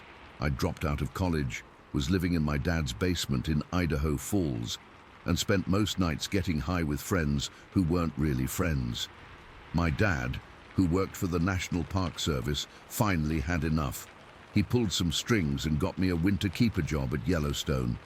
For those who don't know, winter keepers stay in the park during the off-season to maintain buildings, clear snow from roofs, and basically make sure the place doesn't fall apart during the brutal winter months. "It'll straighten you out," my dad said. "Fresh air, responsibility, isolation from those losers you hang around with." I thought it would be boring as hell, but I didn't have much choice. The job started in late October. There were about a dozen of us winter keepers scattered across different areas of the park. I was assigned to a small cluster of maintenance buildings and staff cabins near the west entrance. My direct supervisor was this old ranger named Jackson, who'd been at Yellowstone for over 30 years. During orientation, Jackson gave us the usual safety spiel about bears, wolves, and extreme weather. But then he went off script and started talking about other things in the woods. He told us never to go out alone after dark, to always carry a radio, and to report anything unusual immediately. "The park changes in winter," he said. "Things move differently when most humans are gone." The other rangers rolled their eyes, and one whispered, "Here we go again with Crazy Jack's monster stories." But something in his eyes made me uneasy. He wasn't joking. Fast forward to early December. I'd settled into a routine and actually started enjoying the job. The park was eerily beautiful, covered in snow, and I'd made friends with another winter keeper, a Hawaiian guy named Jimmy, who everyone called Heck, because he was always saying, "What the heck?" in his island accent. Heck was stationed in a cabin about half a mile from mine. December 12th. That's when everything went to shit. We were in the middle of a nasty blizzard that had been going for 3 days straight. Most of us winter keepers were going stir-crazy, so Heck suggested we have a little get-together at his cabin since it was bigger. 6 of us ended up there, drinking whiskey and watching movies on his laptop. Someone had downloaded this cheesy Bigfoot horror film, and we were all laughing at how stupid it was. We got pretty drunk, and at some point we thought it would be hilarious to open Heck's door and howl into the storm, making these ridiculous Bigfoot calls. "Yo, Sasquatch," Heck yelled, cupping his hands around his mouth. "Come party with us, brah." We were all cracking up, taking turns making these whooping sounds and stomping around in the snow. It seems so stupid now, but we were drunk and bored and thought we were hilarious. Around 2 in the morning, I decided to head back to my cabin. Heck tried to convince me to crash on his floor, saying the storm was too dangerous, but I was stubborn and wanted my own bed. I had a powerful flashlight and knew the path well enough. It was only half a mile. The walk back was brutal. The wind was howling, snow was blinding me, and it was well below zero. I remember thinking I'd made a huge mistake, but I was too close to my cabin to turn back. I finally made it and passed out immediately, still in my clothes. The next morning, I woke up with a splitting headache. The storm had died down, and I needed to start my rounds checking for roof damage. As I was getting ready, I realized I'd left my good gloves at Heck's place. Annoyed, I headed out to retrieve them. In the daylight, I could see my tracks from the night before, a drunken, weaving path through nearly 3 feet of fresh snow. But something made me stop dead. There was another set of tracks following mine. These weren't animal tracks I recognized. They were deep, much deeper than mine, despite the fresh powder, suggesting something incredibly heavy. They were roughly boot-shaped but massive, easily 18 inches long, and they were clearly bipedal, one foot in front of the other. The worst part, they followed my exact path from about 100 yards behind my cabin all the way to my door. Whatever made them had been following me in the storm. I radioed Heck immediately. "Did you follow me home last night as a joke?" I asked, trying to keep my voice steady. "What? No, man. Too cold for pranks."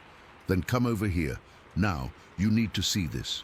Heck arrived on his snowmobile 20 minutes later. When he saw the tracks, his usual joking manner disappeared. "That's not right, brah," he whispered, squatting down to examine them. "No animal walks like this, and look how deep they are. Whatever made these is heavy as fuck." We followed the tracks backward, away from my cabin. They came from the dense forest to the east, appeared to have circled Heck's cabin a few times while we were partying, then followed me all the way home. "We should tell Jackson," Heck said. "And tell him what?" "That we found Bigfoot tracks after drunkenly calling for Bigfoot. He'll think we're messing with him." I was still trying to rationalize it. Maybe it was a bear walking strangely. Maybe it was another keeper playing a prank. But deep down, I knew this was something else. We agreed to keep it quiet, but stay vigilant.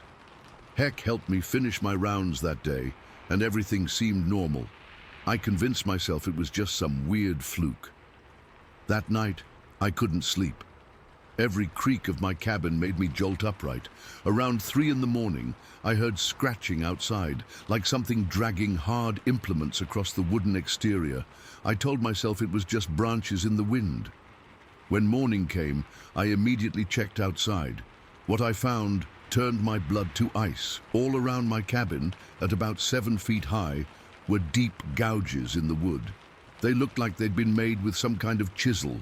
3 parallel marks, spaced about 4 inches apart. They circled the entire cabin. I took photos with my phone and sent them to Heck. He came over immediately, and we spent the day reinforcing my doors and windows as best we could. We decided to tell Jackson we'd spotted a bear acting strangely without mentioning the tracks or the scratches. Jackson gave us some bear spray and a flare gun, looking at us suspiciously the whole time. "Anything else you boys want to tell me?" he asked. We shook our heads. That night, I stayed at Heck's place. Nothing happened.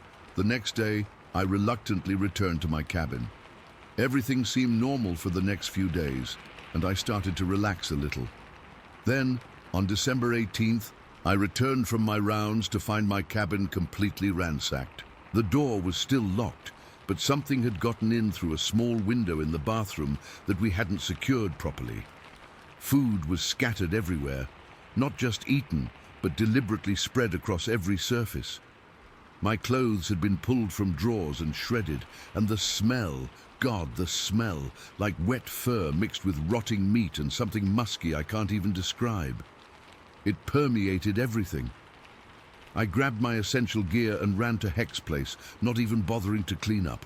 We reported a break-in to Jackson, who came to investigate with his sidearm drawn. He took one whiff of that smell, and his face went pale. "You boys need to come clean with me right now," he said. "What did you do?" We finally told him everything, the drunken Bigfoot calls, the tracks, the scratches. He didn't laugh or call us idiots like I expected. Instead, he radioed the other rangers and ordered a full sweep of the area.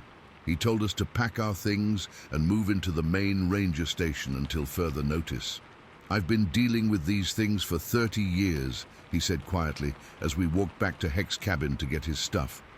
"Most of the time they keep to themselves, but sometimes they get curious, and sometimes they get aggressive."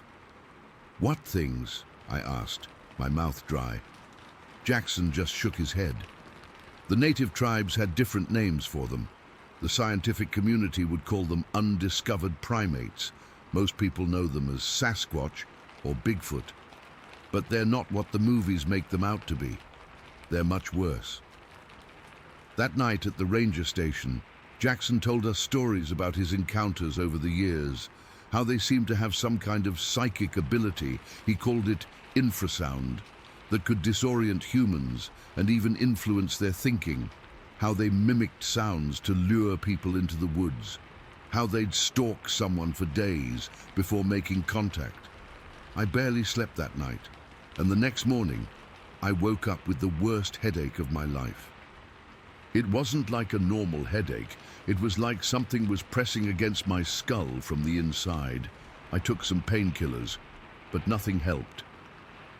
Around noon, I started hearing a strange hooting sound, like an owl but much louder, coming from outside. None of the others seemed to hear it. The headache got worse, and I had this overwhelming urge to go outside, to walk into the forest. It made no logical sense, especially with a storm brewing, but I couldn't fight it. I waited until Jackson and the others were busy, then slipped out the back door with just my coat and headlamp. I didn't even take my radio. It was like I was watching myself do these things but couldn't stop. I walked for what felt like hours into the forest, following that hooting sound. The snow was up to my knees in places, and the temperature was dropping fast as evening approached. Somewhere in the back of my mind, I knew I was in danger, but I couldn't turn back. The hooting changed to a strange, raspy whooping sound that seemed to come from right behind me. When I turned, there was nothing there. Then it would come from my left, then my right. I was being circled. As darkness fell, I finally broke free of whatever trance I was in. I realized I was miles from the ranger station with no radio, in sub-zero temperatures, with a storm coming and something stalking me. I was going to die out here. I tried to retrace my steps, but the snow was falling too fast. I was completely lost. The whooping sounds continued, sometimes so close I could feel the vibration in my chest. Then I heard a voice, not quite human, but not quite animal either. It was like someone trying to talk with a mouth not designed for human speech. It said, "Turn light on." At first I thought I was hallucinating from the cold, but the voice came again, more insistent. "Turn light on." With shaking hands, I pulled out my headlamp and switched it on. Almost immediately, I heard the distant sound of a snowmobile engine. The whooping sounds receded into the forest. It was Heck.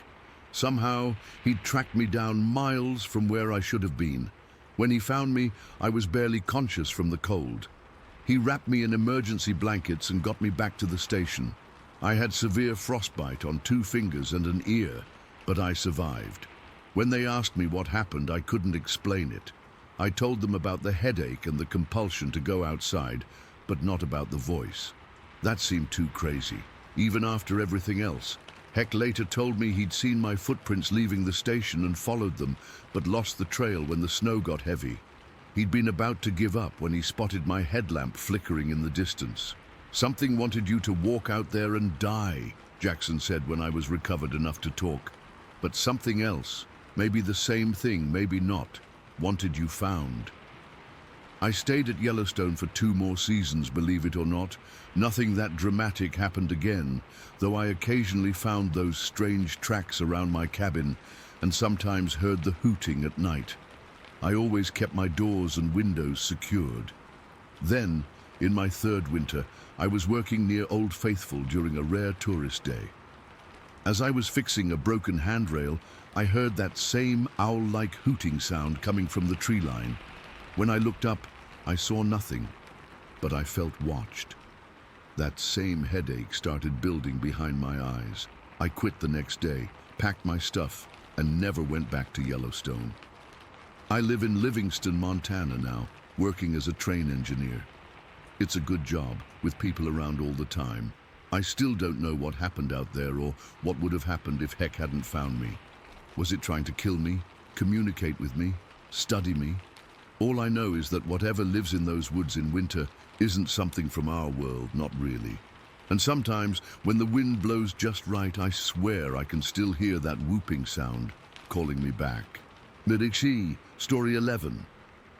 It was the summer of '78. I was 22, my sister Rachel was 20, and our friend Diane had just turned 21. We were young, carefree, and thought we were invincible. You know how it is when you're that age. The three of us had saved up for months to take this road trip through Canada. We'd been planning it forever, marking spots on maps, making lists of places to see. None of us had much money, so we were doing it as cheaply as possible, sleeping in my old Volkswagen Beetle most nights to save on motels. That particular day had been exhausting.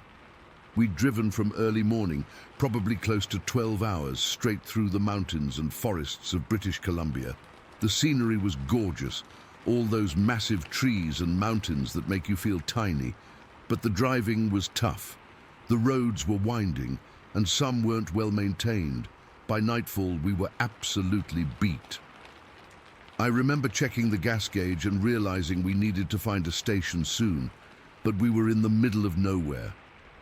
The map showed the next town was still about an hour away, and I honestly didn't think I could keep my eyes open that long. We hadn't seen another car for maybe 45 minutes, and the darkness out there was absolute. No streetlights, no houses, nothing but our headlights cutting through pitch-black forest on both sides. I can't drive anymore, I remember telling them. I'm literally falling asleep at the wheel. Rachel spotted a wide shoulder up ahead, almost like a small pull-off area, and suggested we stop there for the night. It wasn't ideal, but we didn't have much choice. The shoulder was wide enough that we felt safe from any passing traffic, though there hadn't been much. We pulled over around 11 at night. The spot was alongside a dense forest that pressed right up against the road. We could hear the wind moving through the trees and not much else.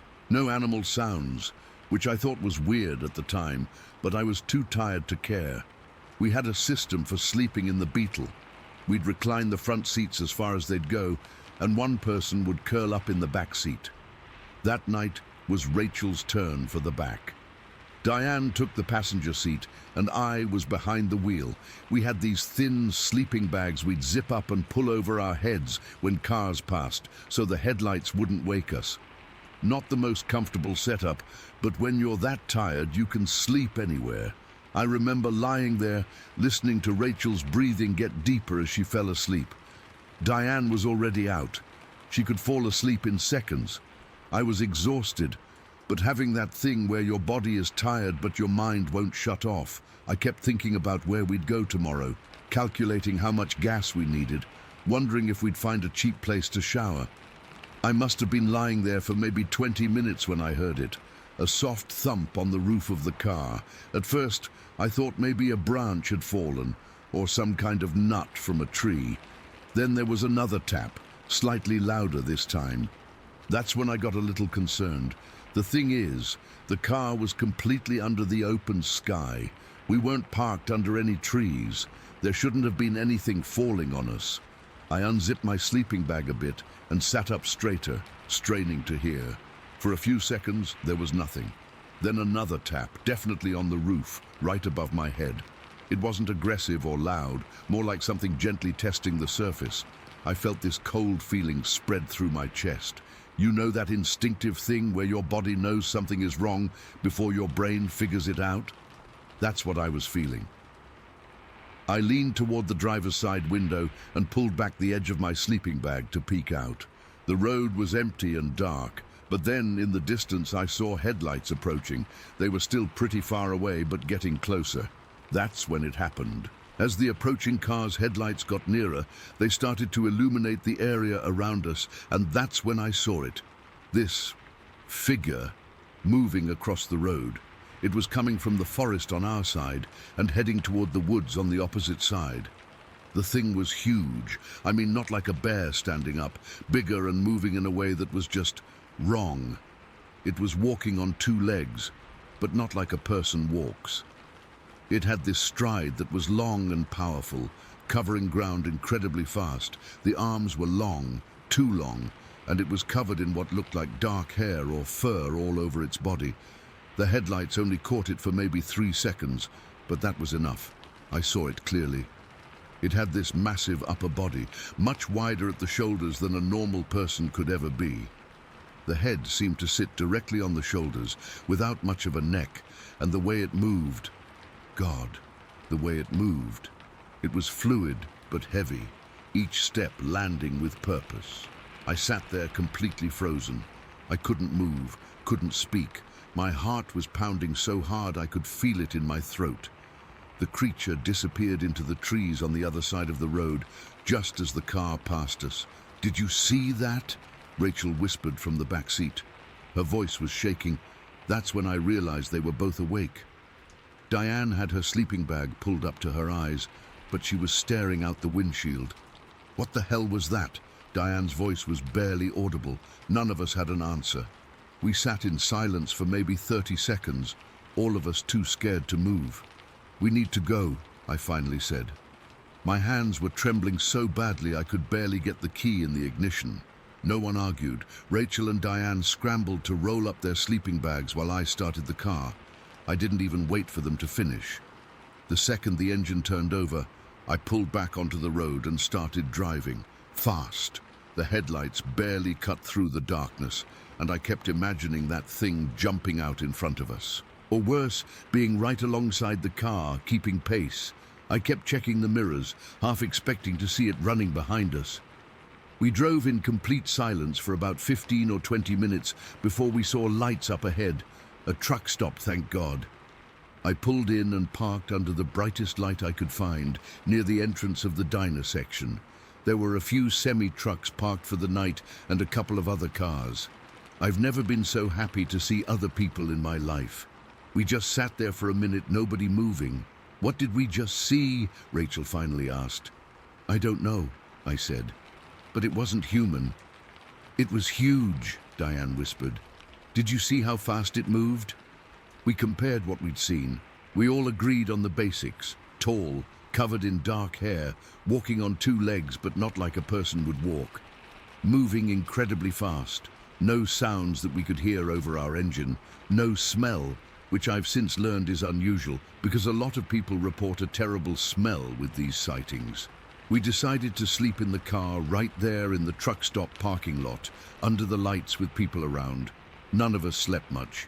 Every sound made us jump. When morning came, we went into the diner for coffee. We debated whether to tell anyone what we'd seen, but we were worried people would think we were crazy or just making things up. So we kept it to ourselves. One of the truckers at the counter was talking about the road we'd been on, saying how he hated driving it at night because there was so much wildlife. I almost said something then, but didn't. We talked about going back to look for tracks or evidence, but honestly, none of us wanted to go anywhere near that place again. The thought of walking into those woods made my skin crawl, so we continued our trip, sticking to more populated areas and never again sleeping on the side of remote roads. For years afterward, I researched what we might have seen. This was before the internet, so I'd go to libraries and look through books about unexplained phenomena and wildlife in British Columbia. Everything pointed to what people call Bigfoot or Sasquatch. The size, the movement, the location, it all fit. Rachel, Diane and I still talk about it sometimes, though less as the years go by. We've never wavered on what we saw. It wasn't a bear, wasn't a moose, wasn't a person in a costume. It was something else entirely. The thing that still haunts me isn't just what we saw, it's those taps on the roof of the car. What was it doing? Was it curious? Was it trying to get to us? I've wondered if it was just passing by and noticed us, or if it had been watching us for longer. I also think about what might have happened if we'd stayed there through the night. Would it have come back? Would it have tried to get into the car? The thought makes me sick to my stomach even now. Sometimes I'll be driving at night, and if I pass a dark stretch of forest, I get this tightness in my chest. I find myself scanning the tree line, half expecting to see that silhouette again. I've never gone camping since that night. I can't bring myself to sleep outdoors, not even in a tent. The memory of those woods pressing in on us, and that figure moving with such purpose across the road, it's too much. I'm 66 now, And I've told this story maybe a handful of times in my life. Most people don't believe me, or they think I'm exaggerating or misremembering. But Rachel, Diane, and I know what we saw. It's odd how such a brief moment, those few seconds when the headlights illuminated that creature, can change your entire perspective on the world. Before that night, I had a clear understanding of what existed and what didn't. Now, I'm not so sure.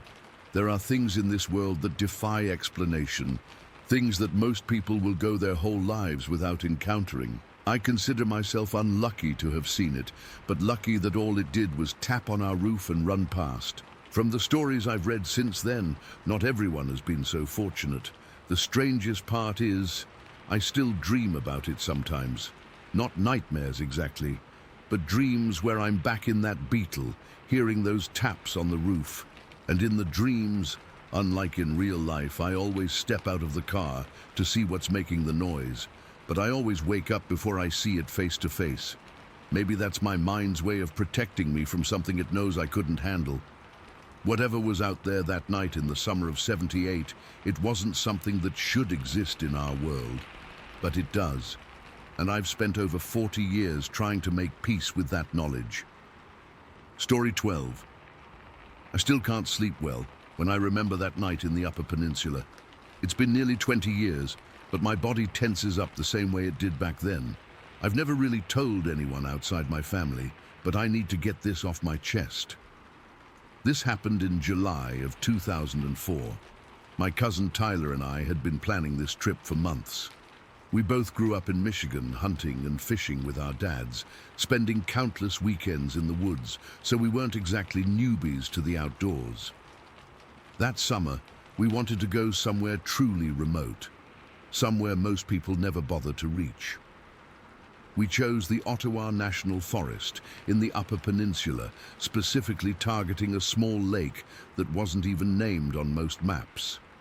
You could only find it on the detailed topographic maps, and we'd spent hours studying them. The lake was several miles past where the hiking trails ended, which meant bushwhacking through some pretty dense forest to get there. The hike-in was brutal. We each carried about 50 pounds of gear, tent, sleeping bags, food, water filter, and of course our weapons. I had my dad's 12-gauge shotgun, and Tyler brought his hunting rifle. The Upper Peninsula has black bears, and we weren't taking chances. Plus, we planned to do some hunting while we were out there. It took us nearly 6 hours to reach the lake. The forest was thick with old-growth pine and maple trees, and the undergrowth was so dense in places that we had to force our way through. By the time we broke through the tree line and saw the water, it was already late afternoon. The lake was perfect, maybe a quarter-mile across, crystal clear, and surrounded by dense forest.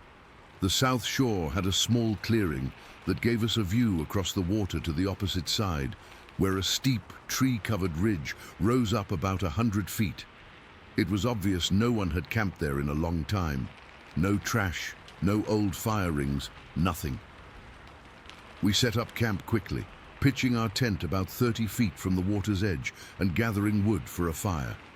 The July heat was pretty intense during the day, but I knew from experience that the UP gets chilly at night, even in summer. As the sun started setting behind that ridge across the lake, we got our fire going and cooked some canned stew. It was so quiet out there, that deep kind of silence you only get when you're miles from roads and other people. Just the occasional splash of a fish jumping or birds calling. "This is perfect," Tyler said as we sat by the fire. No cell service, no people, just us and nature. I remember feeling so at peace then. The sky turned dark purple and stars began appearing overhead. The moon was nearly full, and as it rose higher, it cast this silvery light across the clearing and the lake surface. The water looked like polished glass. We were just about to turn in around 10:30 when we heard it. A sound that made my blood run cold instantly. It was a scream, but not like anything I'd ever heard before.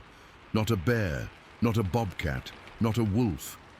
It came from somewhere on that ridge across the lake, and it echoed through the trees. The sound was long, deep, and impossibly loud. It started like a low moan that quickly rose in pitch until it became this terrifying howl that seemed to fill the entire forest. It lasted maybe 5 or 6 seconds. Tyler and I both froze. We looked at each other in the firelight, and I could see my own fear reflected in his eyes. "What the fuck was that?" he whispered. Before I could answer, there was a second scream. This one ended with a sort of howl or roar that seemed to roll down the hillside toward us. It felt like it was vibrating in my chest. "That's not a bear," I said, my mouth dry. "I've heard black bears make some weird sounds, but nothing like this." We both grabbed our weapons. My hands were shaking so bad I could barely check if the shotgun was loaded. Tyler pointed his rifle across the lake toward the ridge and fired a warning shot into the air. The report echoed across the water, and for a moment, everything went silent. No birds, no insects, nothing. Then it screamed again, louder this time, much closer. That's when we saw it. In the moonlight, we could make out a large figure moving through the trees at the top of the ridge. It was moving fast, running smoothly on 2 legs along the ridgeline. Even from that distance, I could tell it was tall, well over 6 feet, maybe closer to 7. It had long arms that swung at its sides as it ran. "Do you see that?" Tyler's voice was barely audible. I couldn't even respond. My throat had closed up. The figure was running downhill now, toward the lake. It moved with purpose, weaving between trees with the confidence of something that knows the forest intimately. It let out another howl as it reached the water's edge, maybe 100 feet from our camp on the opposite shore. The moonlight didn't quite reach to where it stood, but I could make out its silhouette. It was massive, broad shoulders, standing upright on 2 legs. It wasn't a bear. Bears don't run like that. It wasn't a person either. No hiker would be out there at night, moving that fast through dense forest. The thing paused at the shoreline, just outside the reach of the moonlight. I raised my shotgun, pointing it across the water. Tyler did the same with his rifle. "Should I shoot?" he whispered. "No," I said. "Just wait." The creature stood there for what felt like forever, but was probably only 20 seconds. Then it started moving again, following the shoreline around the lake. It was heading in our general direction, but staying in the tree line, just out of the full moonlight. My heart was pounding so hard, I thought it might explode. I kept the shotgun trained on the trees where I'd last seen it, but I lost sight of it as it moved into the denser forest. "Where did it go?" Tyler hissed. I shook my head. We stood there, weapons ready, straining to hear or see any sign of it. The fire had died down to embers, and neither of us moved to add more wood. Something told me we should stay as quiet and still as possible. Minutes passed, maybe an hour. We didn't hear any more screams or see any movement, but I could feel it watching us. That's the only way I can describe it. This overwhelming sensation of being observed by something intelligent. We stayed up all night, back to back, weapons ready.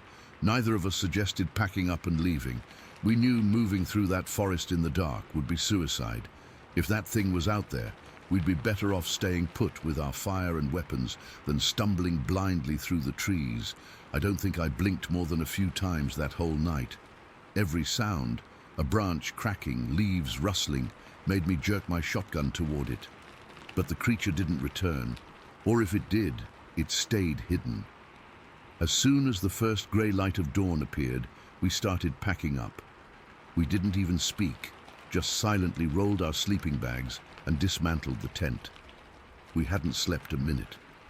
Before we left, Tyler insisted we check the spot where we'd seen the creature at the lake's edge.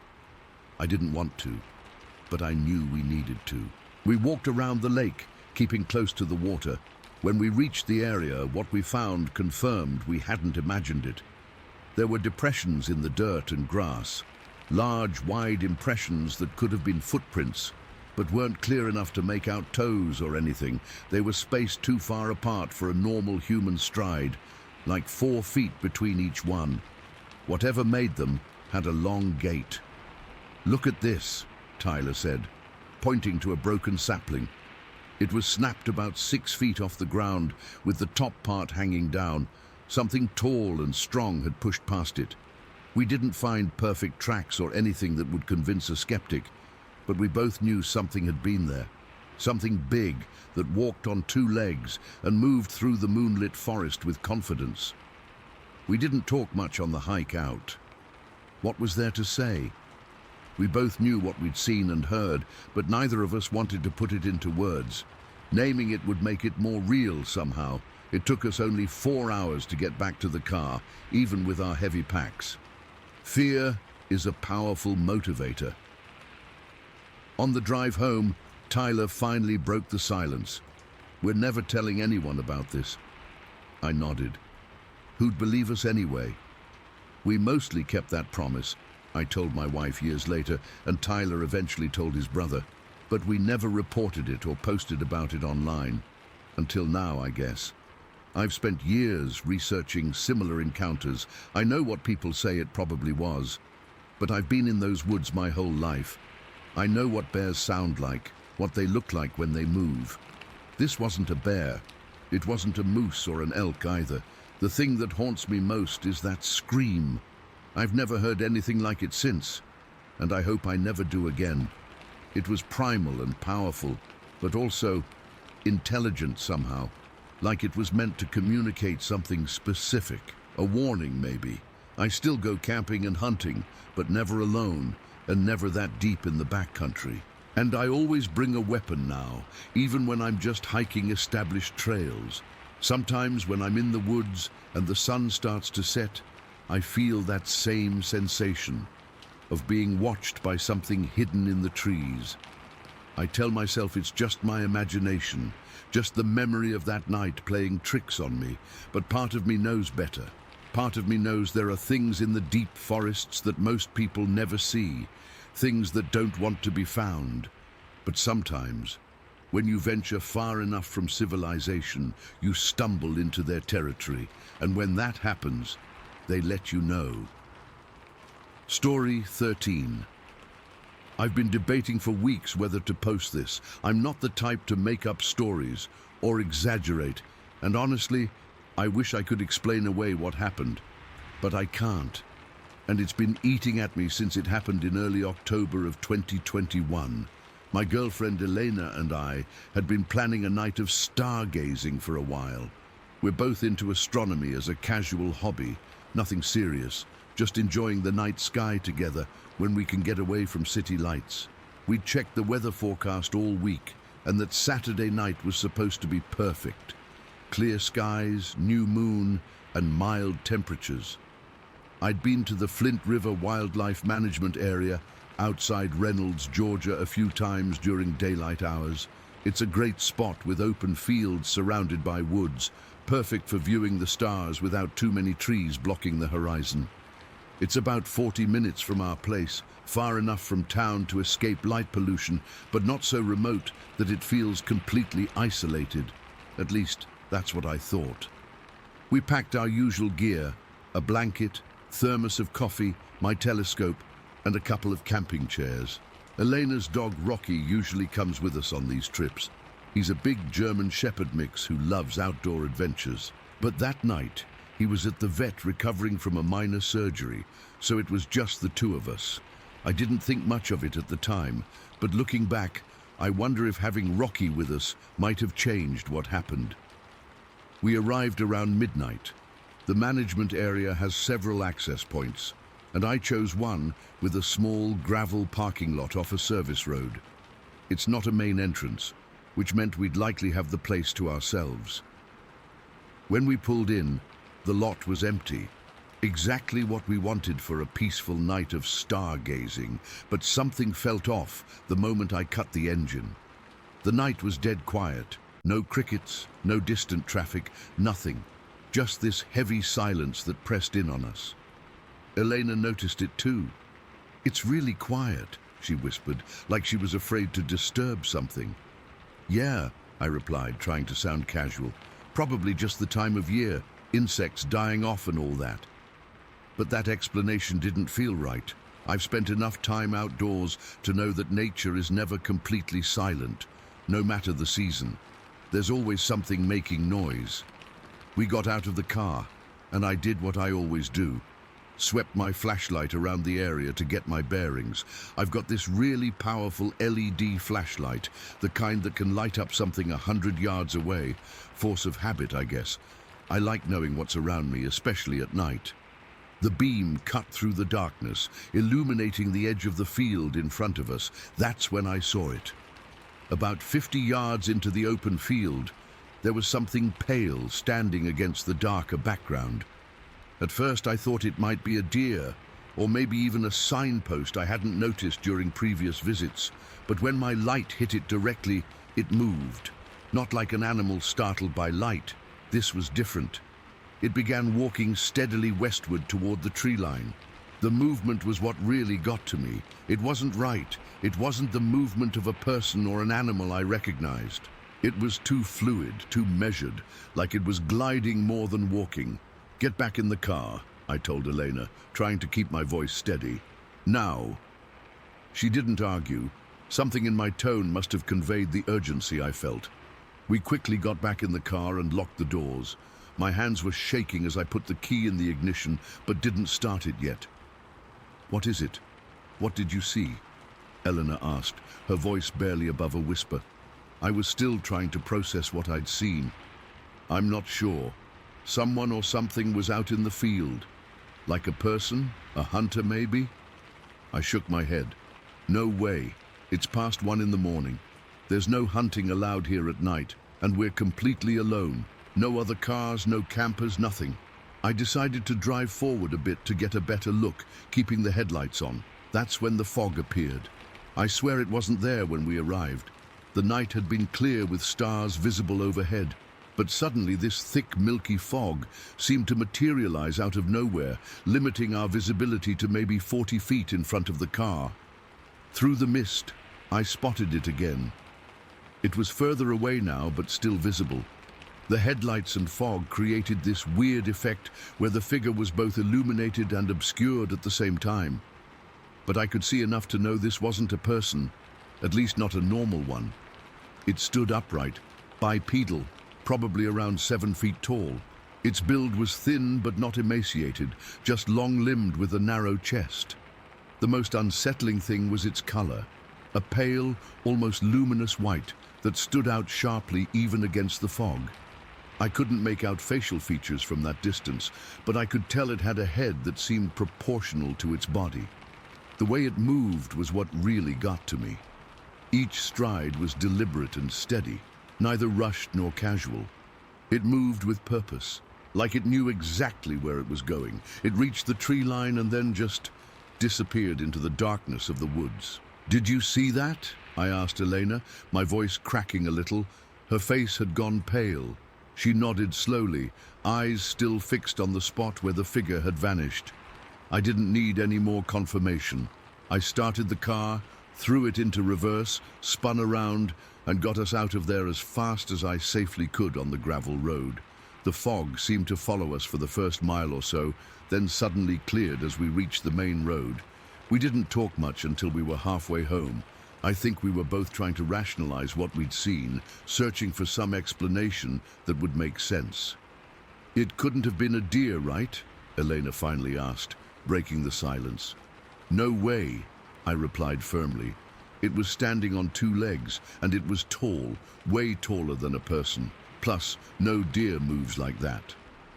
"Could it have been someone playing a prank? Maybe someone in a costume?" I considered it briefly. Out there, at 1 in the morning, with no other cars around, and who would just stand in an open field waiting for someone to show up? Plus that fog. It wasn't natural. Elena nodded slowly. "I know. It came out of nowhere. And it was different somehow. Thicker. Almost like it had substance." We spent the rest of the drive trying to come up with rational explanations, but nothing fit. It wasn't a hunter. It wasn't someone camping. It wasn't any animal native to Georgia that I'm aware of. A normal fog doesn't appear and disappear like that, especially not on a clear night. When we got home, I immediately checked our local wildlife resources online, looking for anything that might explain what we saw. Nothing came close.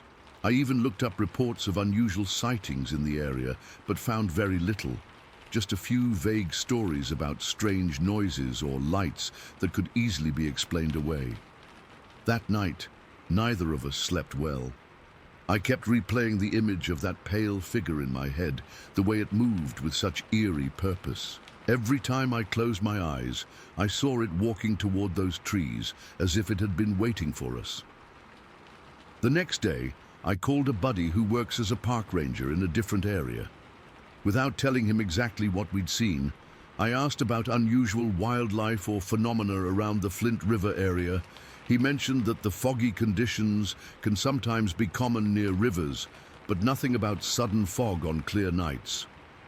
When I pressed him about reports of strange sightings, he laughed it off, said the only unusual things in those woods were the occasional marijuana growers or moonshiners, but they'd stick to the deep woods, not open fields.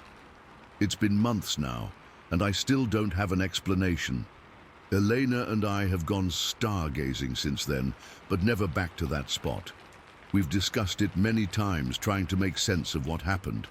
The closest we've come is wondering if it might have been some kind of optical illusion created by the fog and our headlights, but that doesn't explain the fog itself or the complete silence or why both of us saw the same thing.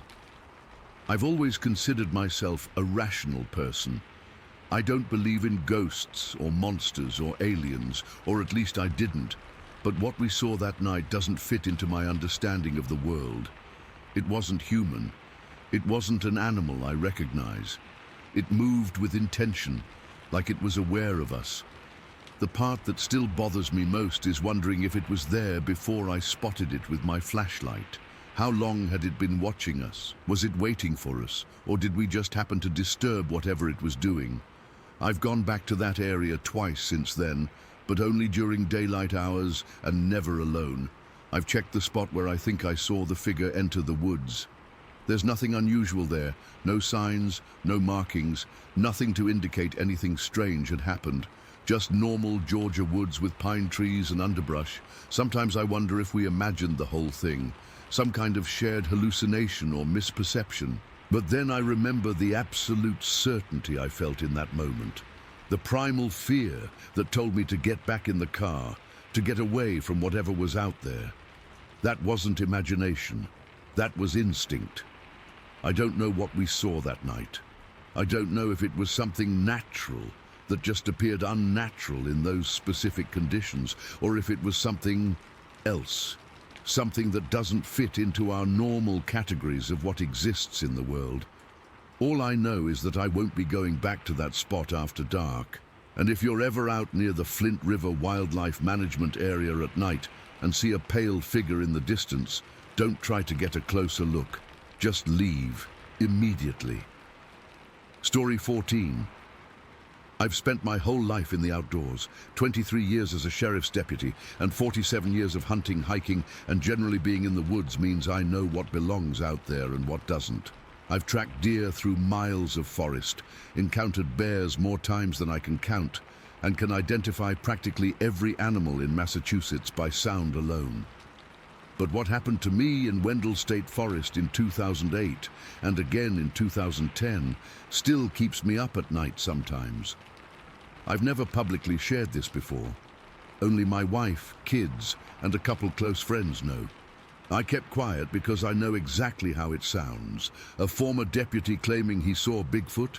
I'd be the laughingstock of the county. But it's been years now, and I need to get this off my chest. The first encounter happened in late August 2008. It was a Tuesday, I remember, because I had the day off while my wife was working. Perfect day for a solo hike on a trail I'd walked dozens of times before. The weather was beautiful, about 75 degrees, partly cloudy, with that late summer feeling where you can just start to sense fall coming. I parked at my usual spot near the eastern entrance around 10 in the morning. I had my day pack with water, some trail mix, my camera, and yes, my sidearm. Old habits die hard, and I never go into the woods unarmed. Nothing special about the first hour of hiking. Saw some chipmunks, a hawk circling above, typical forest stuff. Around 11:30, I reached a section of the trail that cuts through a stand of older growth trees, big oaks and maples that have been there probably 100 years or more. That's when everything changed. The forest went completely silent, not gradually but all at once, like someone had hit a mute button. No birds calling, no squirrels chattering, nothing. Just dead silence. At first, I thought it might be a predator nearby, maybe a bobcat or coyote, causing the smaller animals to go quiet. But this was different. It wasn't just quiet, it was unnaturally silent, like the forest itself was holding its breath. Then I felt it, that unmistakable sensation of being watched. Every hair on my arms stood up. In 23 years of law enforcement, I'd felt that feeling before, usually right before walking into a dangerous situation. Your body knows something's wrong before your mind can process it. I stopped walking and slowly scanned the trees around me. That's when I heard a soft rustle about 50 yards off the trail to my right, followed by this deep grunt that I can only describe as sounding like it came from something massive, not a bear grunt. I've heard plenty of those. This was deeper, more resonant, almost like it came from a chest cavity larger than any animal I knew of. My chest tightened up immediately. I'm not easily scared, but in that moment I felt genuine fear trickle down my spine. I turned toward the sound, and that's when I saw it. Standing near a large oak on a small rise was a figure. I hesitate to call it a creature because it stood so human-like. But it wasn't human, not even close. It was tall. I'm 5'6", and this thing had to be at least 7.5 feet, maybe taller. Its proportions were all wrong for a human. Shoulders impossibly wide, hips narrower, and arms that hung down almost to its knees. What struck me most was the hair, not fur but hair, covering its body, dark, almost black, but with hints of reddish-brown where the sunlight hit it. The hair on its chest was particularly thick, matted in places. Its face was partially shadowed by the trees, but I could make out a pronounced brow ridge and what looked like deeply set eyes. The thing just stood there, completely motionless, staring in my direction. I can't say for certain it was looking directly at me, but I felt like it was. There was intelligence in that stillness, not the curious stillness of a deer, but the calculated stillness of something thinking, assessing. What hit me hardest was this overwhelming feeling that I was trespassing, not just in the way you might feel when you accidentally wander onto private property, but something deeper, more primal. Like I had violated some ancient boundary. I've never felt anything like it before or since. I didn't run. 20+ years of training kicked in, and I knew running could trigger a predatory response. Instead, I slowly backed away, keeping my eyes on the figure but trying not to make direct eye contact. I didn't turn my back to it. For what felt like forever but was probably only 2 or 3 minutes, I backed up along the trail. The figure didn't move. It just watched. That might have been the end of it. Just a weird, terrifying encounter. But then things got worse. I was about halfway back to where the trail opened up into younger growth when I heard rustling again, this time closer and to my left. Another deep grunt, unmistakably the same as before. I turned and saw what I believe was the same creature, or possibly another one, I can't be sure, standing on another small rise about 30 yards away. This time I got a clearer look. The face was flat, broad, with a nose that was wide and somewhat squashed looking. The eyes were dark, deep set under that heavy brow ridge. Its shoulders were massive, easily twice the width of mine, with muscle definition visible even under the hair. My hand instinctively moved toward my sidearm, but I stopped myself. Some gut instinct told me that drawing a weapon would be a mistake. So I just kept walking backward, then finally turned and walked at a normal pace back toward the trailhead. I never ran, but I never looked back either. The entire hike back to my car, I felt those eyes on me. When I got to my truck, my hands were shaking so badly I could barely get the key in the ignition. I sat there for a good 20 minutes, trying to process what I'd seen. I knew every animal in those woods, and this wasn't one of them. It wasn't a bear standing on its hind legs. I've seen plenty of those. It wasn't a person in a costume. The movements were too natural, the proportions too impossible to fake. The way it held itself, the intelligence I sensed behind those eyes. This was something else entirely. I told my wife that night. She believed me because she knew I wasn't prone to exaggeration or making up stories. But we agreed I shouldn't tell many people. Who would believe it? I'd be labeled the crazy ex-deputy who thought he saw Bigfoot. I avoided that particular trail for almost 2 years after that. I still hiked other parts of the forest, but always with someone else, never alone. I told myself it was a one-time thing, maybe some kind of hallucination brought on by dehydration or something, though deep down, I knew better. Then came the second encounter in October 2010. This time, I wasn't alone. My buddy Mike and I were horseback riding along an old logging trail about 2 miles from where I'd had my first encounter.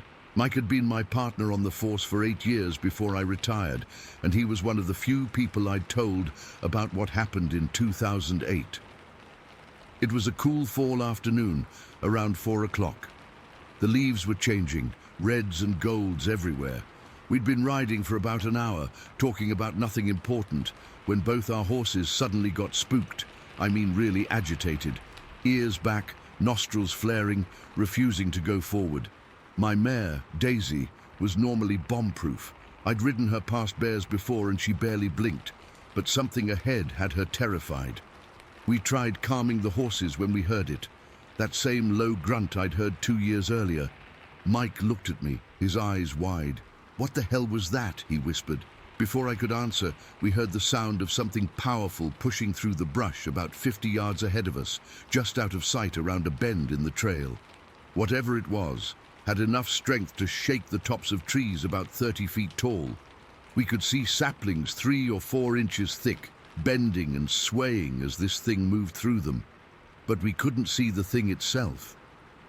The forest had gone silent again, just like before. Mike and I both drew our pistols, not because we planned to shoot, but because 2 decades of law enforcement training kicks in during situations like that. We sat there for maybe 30 seconds, horses fidgeting nervously beneath us, listening to this thing move through the brush. Then Mike said, "I've seen enough. Let's get out of here." No argument from me.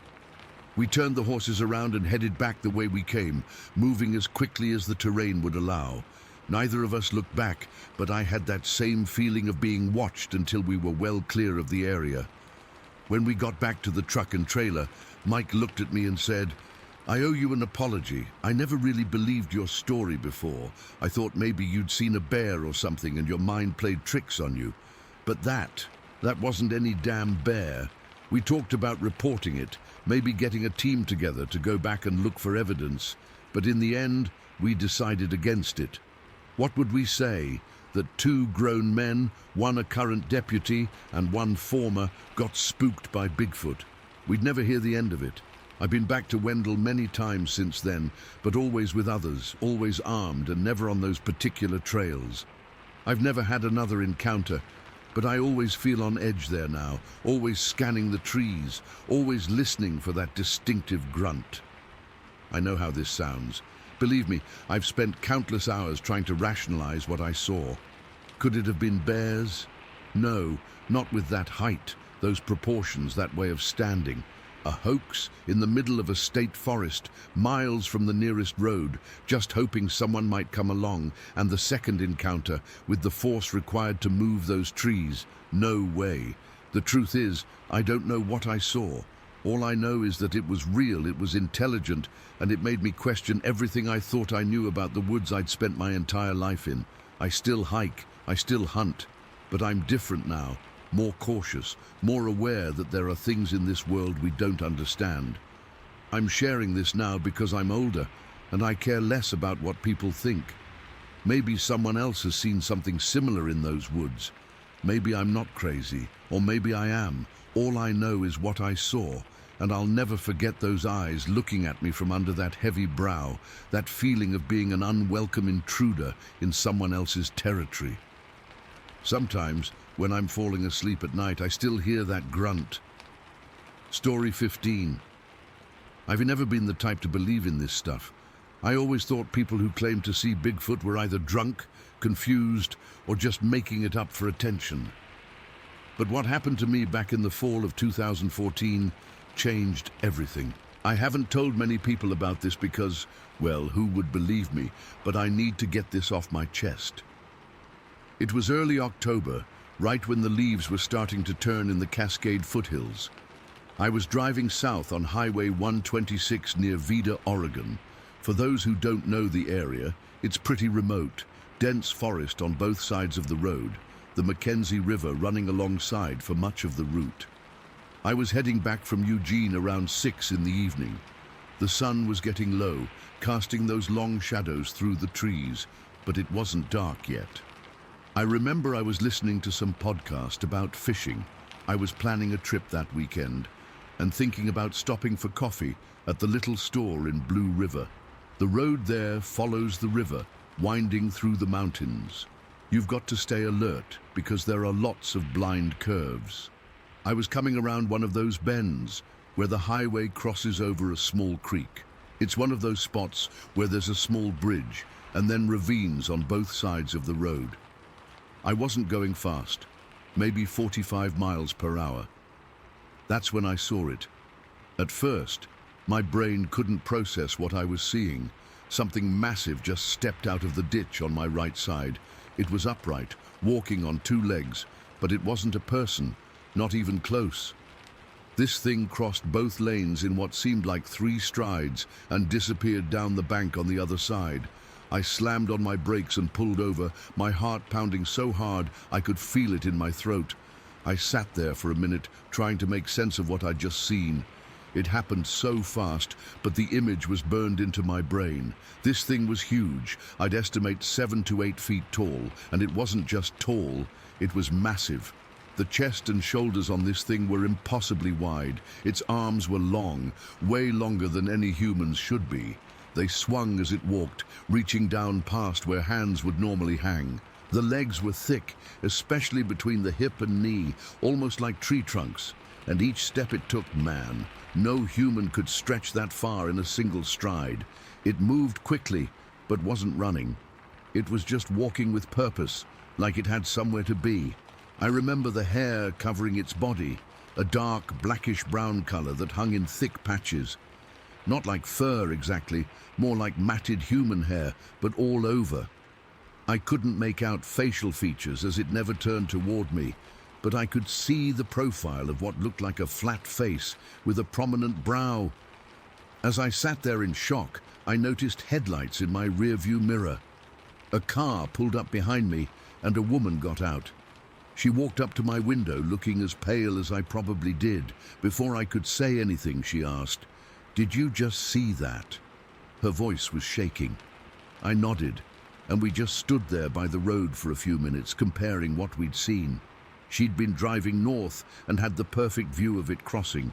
She described the exact same thing I saw: the height, the build, the movement. We even talked about how strange it was that this thing could have easily hidden under the bridge or in the thick brush along the creek, but instead it chose to cross right in the open.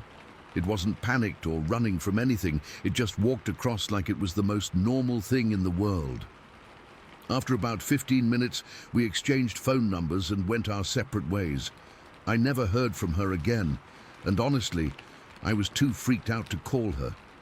What would we even say? Hey, remember that impossible thing we saw? Let's talk about it over coffee. I drove home in a daze. I couldn't stop thinking about what I'd seen. I knew what people called these things, Sasquatch, Bigfoot, but I'd never given them any real thought before. Now I couldn't think about anything else. For a while I became obsessed. I read everything I could find online about sightings in Oregon. I joined forums where people shared their experiences. I learned the Mackenzie River corridor has had dozens of reported sightings over the years. I even drove back to that same spot a few times in the following weeks, hoping to see something again, but also terrified I might. I didn't tell my friends or family. My wife could tell something was bothering me, but I just told her I was stressed about work. How do you tell someone you saw a Sasquatch without sounding completely insane? Even with another witness, it sounds crazy. I tried to put it behind me, and for a few years I almost succeeded. I convinced myself maybe it was a guy in a suit or some kind of weird bear behavior, or just my mind playing tricks on me. But deep down, I knew what I saw. Then, in the summer of 2017, it happened again, and this time, it was even more bizarre. I was with my old buddy Mike, who I've known since high school. We were up near Finn Rock, about 15 minutes from where I had my first sighting. We were scouting for places to cut firewood for the upcoming winter. It was a weekday afternoon, probably around 3 o'clock. We were in my truck on this narrow Forest Service road that winds up into the hills. We'd been driving for about 20 minutes when I saw movement ahead. About 150 yards up the road, something was crossing from left to right. I slowed the truck to a crawl and nudged Mike. "You see that?" I asked, my voice barely above a whisper. "What the hell is that?" he responded. As we watched, a tall figure moved across the road in long, quick strides. Like the one I'd seen before, this thing was walking upright on 2 legs. But this one looked different, taller but leaner, with the same impossibly long arms. The hair was dark brown, almost black, but not as thick or matted as the first one. But here's the part that still gives me chills. This thing was carrying something. Over its left shoulder was what looked like a deer carcass. I'm a hunter. I know what a deer looks like, and this thing was carrying it like it weighed nothing. It crossed the road in maybe 4 steps and disappeared into the trees on the other side. Mike and I sat there in stunned silence. Finally, he turned to me and said, "Tell me that wasn't what I think it was." I couldn't lie to him. "It's exactly what you think it was." We debated whether to drive up to where it crossed, but it took us a good 5 minutes to work up the courage. When we finally did, there was nothing to see from the road. The forest was thick there, with a steep slope heading down toward a creek. Neither of us wanted to get out and look closer. We headed back down the mountain, and Mike made me promise not to tell anyone. "Nobody would believe this," he kept saying. "They'd think we were crazy or drunk." The next day, I went back alone. I don't know what possessed me to do it, but I had to see if there was any evidence. I parked at the spot where we'd seen it cross and finally worked up the courage to get out of my truck. The ground was soft from rain earlier in the week. At first, I didn't see anything, but then, about 10 feet from the road in the direction it had headed, I found them. Footprints in the mud. They weren't clear tracks like you'd see in a movie, just partial impressions, but they were unmistakable. They were broad, flat impressions, much longer than any human boot could make. Some showed what looked like a wide heel and the slope of a big toe. I took pictures with my phone, but they didn't capture much. The forest floor was covered in ferns and fallen leaves, and the prints weren't deep enough to show up well in photos. But I know what I saw. What stayed with me the most from both encounters is how these creatures moved. There was something almost respectful about it. They weren't hiding, weren't aggressive. They were just going about their business in what I guess is their territory. The second one was even hunting, carrying food. It makes me wonder how many times I've been in the woods with these things nearby, completely unaware. I still go fishing and hunting in those same areas. I've never felt threatened, but I'm a lot more aware now. Every sound in the forest gets my attention. Every shadow between the trees makes me look twice. I know how this sounds. If someone told me this story before it happened to me, I'd think they were making it up or had seen a bear walking funny. But when you see something like this with your own eyes, it changes you. It makes you question what else might be out there that we don't understand. I drive that stretch of Highway 126 all the time. Every time I pass that creek crossing near Vida, I slow down and look at the spot where it happened. Sometimes I pull over and just stand there, staring into the trees, wondering if it's watching me from somewhere in the shadows. To this day, I don't have an explanation for what I saw. I don't know if these were the same creature or different ones. I don't know why I was lucky enough to see them twice when most people go their whole lives without a sighting. All I know is what I saw. And I'm certain it wasn't human, wasn't a bear, wasn't anything known to science. I still haven't told many people. Mike and I rarely talk about what we saw. It's like this secret knowledge we carry around. But sometimes when I'm alone in the woods, I feel like I'm being watched, and I wonder if they recognize me too. Story 16. I've never told this story to anyone outside my family, and even they don't like talking about it anymore. This happened in the summer of '98, when I was 11 years old. We lived on a small farm about 15 minutes outside of Delphi, Indiana. It wasn't a working farm anymore.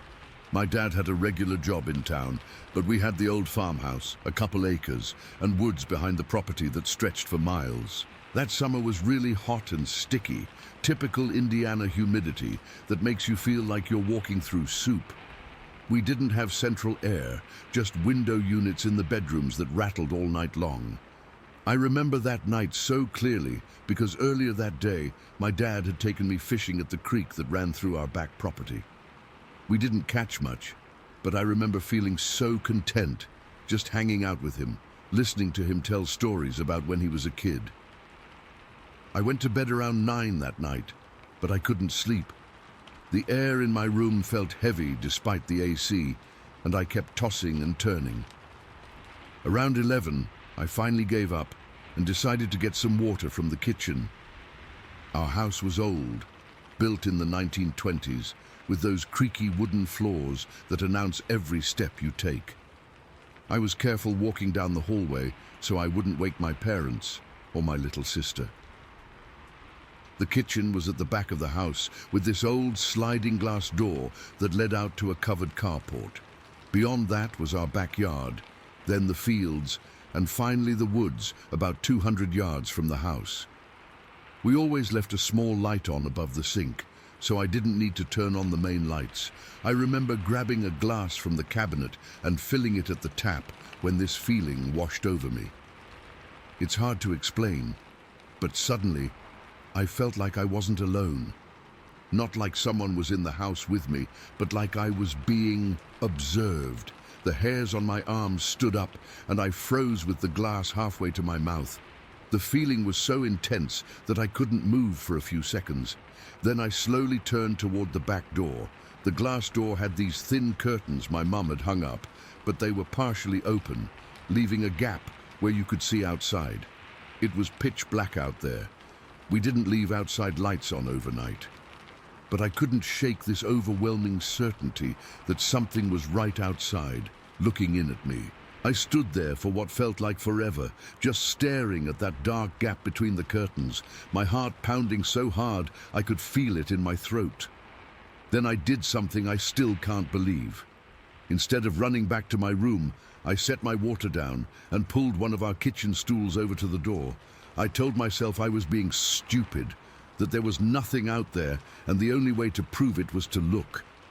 We had a light switch by the door that controlled the carport light. Standing on the stool, I reached over and flipped it on. I'll never forget what happened next. The light came on, illuminating the carport, and there it was. Right there, not even 6 feet from the door, stood something I still struggle to describe.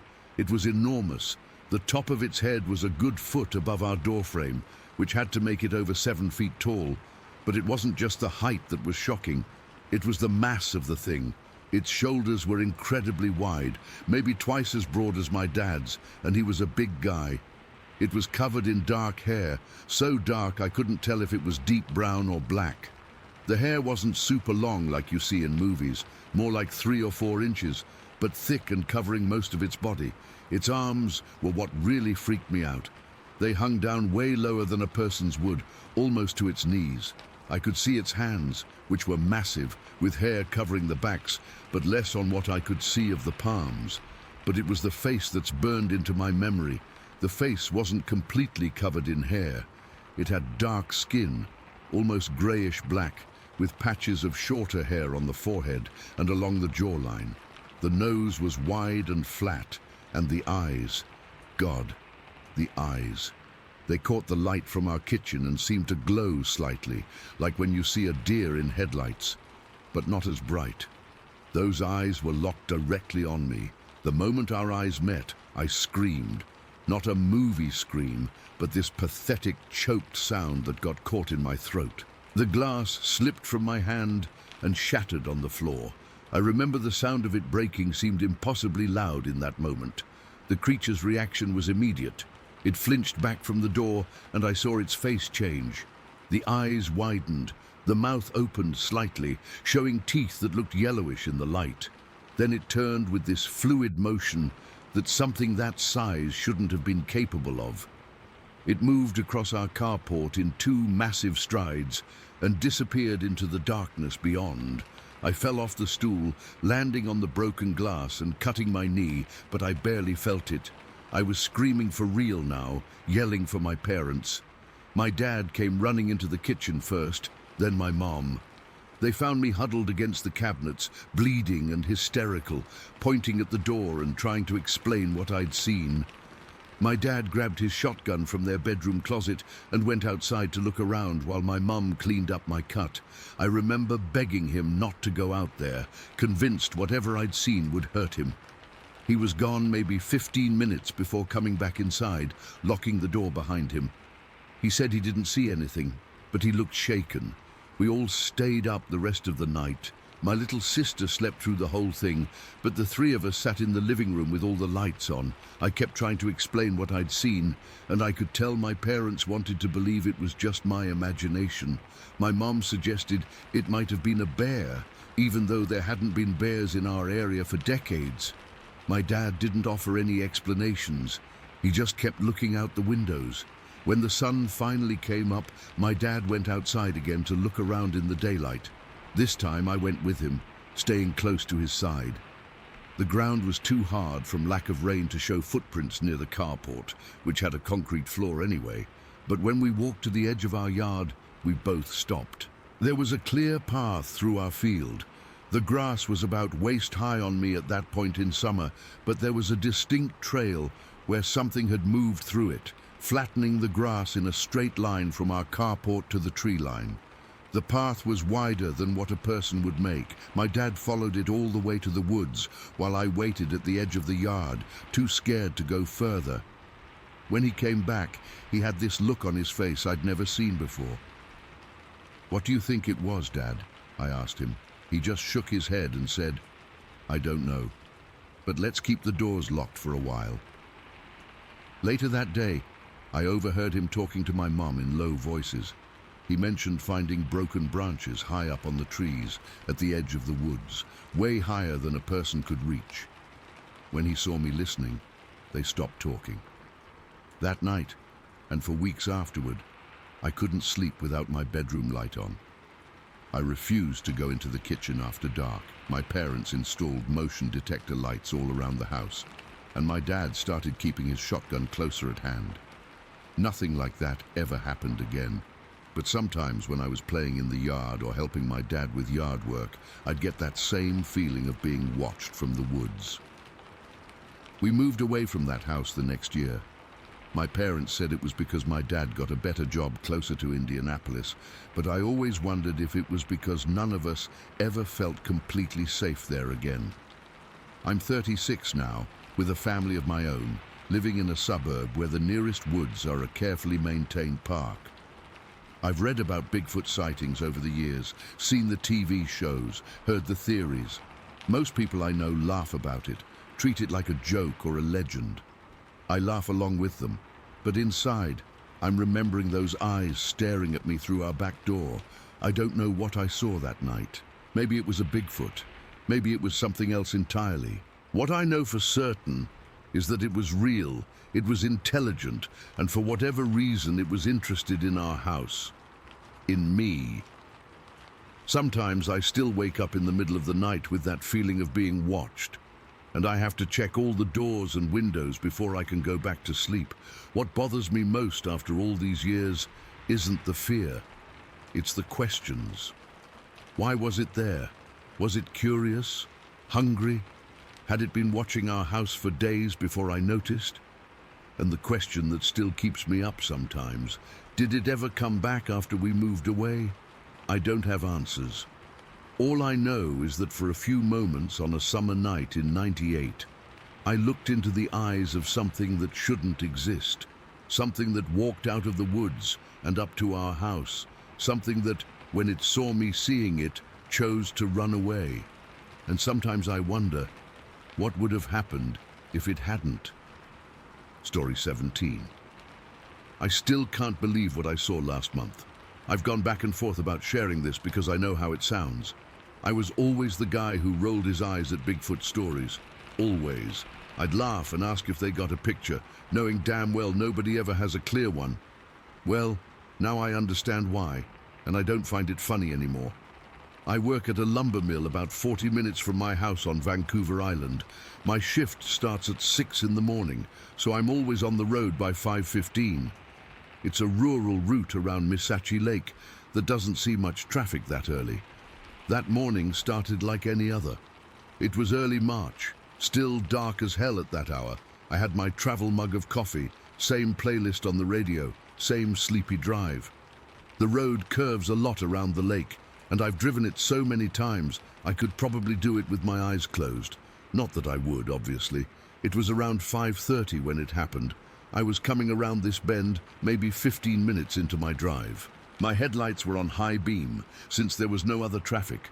The sky was just barely starting to lighten at the edges, that deep blue before dawn, where you can just make out silhouettes against the sky, but everything else is still pitch black.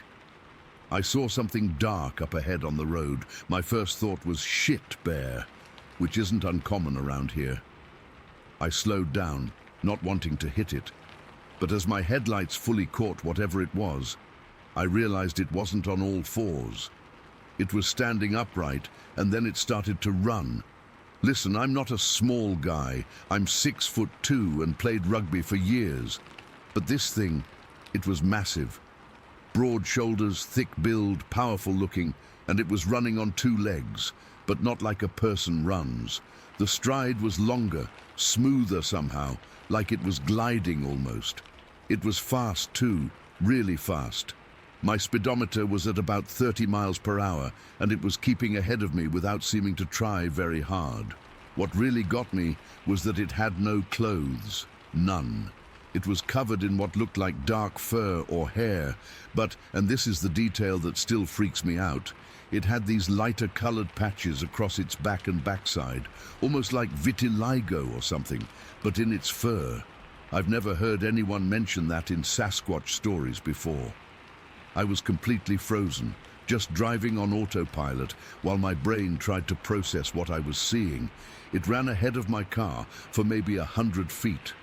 I know that stretch of road well. There's a straight bit after that curve that runs along the lake before it bends again. Then, without warning, it just turned left. Not gradually like you or I would. It made a sharp left turn off the road. And here's the thing, there's a pretty deep ditch there, followed by a steep embankment up to the tree line. This thing cleared the ditch in what looked like a single stride and went up that bank like it was nothing. No stumbling, no hesitation, in the dark. It disappeared into the bushes without making a sound. I could hear over my engine. I stopped the car. I don't know why. Maybe I thought it would come back, or maybe I needed a minute to make sure I wasn't hallucinating. The bushes where it had gone in were still moving slightly, but there was no other sign it had been there. No sound. Nothing. I sat there for maybe 5 minutes, my hands shaking on the steering wheel. Part of me wanted to get out and look for footprints or something, but a bigger part was terrified of what might happen if I did. What if it was still there watching me? What if there were more of them? Eventually, I drove on to work. I was late, which never happens, and my foreman noticed something was off. I couldn't tell him. I mean, what was I going to say? Sorry I'm late, I was chasing Bigfoot down the highway. I'd never hear the end of it. I've been back to that spot several times since then, in daylight. I even pulled over once and checked the area where it went into the trees. The embankment is steeper than I remembered, about 7 feet high and at maybe a 60-degree angle. There's thick underbrush at the top. How anything could navigate that in near darkness without stumbling is beyond me. The thing is, I've lived here my whole life. I'm outdoorsy. I hunt, I fish, I hike. I know what bears look like when they stand up. I know what elk look like running. This wasn't either of those. It wasn't a moose or a deer or anything else I've ever seen in these woods. I keep replaying it in my mind, trying to find some explanation that makes sense. Could it have been a person? Maybe someone in a ghillie suit or something, but who would be out there at 5:30 in the morning, running down the middle of the road? And nobody runs like that. The movement was all wrong for a human. Too fluid, too powerful. The more I think about it, the more certain I am about what I saw. The proportions were wrong for a human. The arms too long, the shoulders too wide, and the way it moved. I've never seen anything move like that. Not in real life, not in movies, nowhere. I can't stop thinking about those light patches on its back. That detail seems so specific, so random. If my brain was making something up, why would it include that? It's not like the typical Bigfoot description includes weird fur patterns. I've started looking up Sasquatch sightings online. There are a lot from Vancouver Island, more than I ever realized. Some of the descriptions match what I saw, the height, the build, the way it moved, but none mention the patchy fur. I've thought about reporting it to one of those Bigfoot research groups, but I'm afraid they'd either think I was making it up or they'd plaster my name all over their website. I'm a private person, and I don't want to be that Bigfoot guy for the rest of my life. The thing that really gets me is how this has changed everything for me. I used to think people who claimed to see these things were attention seekers or were mistaking normal animals for something supernatural. Now I don't know what to think. If this thing exists, and I'm increasingly convinced it does, what else might be out there that we don't know about? I don't tell this story to many people. My wife knows, and she believes me, thankfully. She says she's never seen me so shaken up about anything. My brother knows too, but he thinks I saw a bear, and my mind played tricks on me in the dark. Maybe he's right. God, sometimes I hope he's right. But then I remember those light patches on its dark fur. I remember the way it turned and cleared that ditch in one fluid motion. I remember how smoothly it moved for something so large, and I know what I saw. I drive that same route every workday. I'd be lying if I said I don't grip the steering wheel a little tighter when I approach that curve now. I slow down. I look into the trees. Sometimes I think I see movement in there, but it's probably just my imagination working overtime. The weird thing is, I'm not exactly scared of seeing it again. Part of me wants to. Part of me wants proof that I'm not going crazy, that what I saw was real. I've even thought about getting a dash cam, just in case. If you've made it this far in my story, thanks for reading. I needed to get this off my chest. For those of you who've had similar experiences, I get it now. I really do. And for the skeptics, I was one of you until last month. All I can say is, there are things in these woods that don't fit neatly into what we think we know about the world. I still drive to work in the dark. I still round that same curve every morning, and every time, just for a second, I catch myself looking for a large, dark figure with light patches on its back, running with impossible grace down the road ahead of me.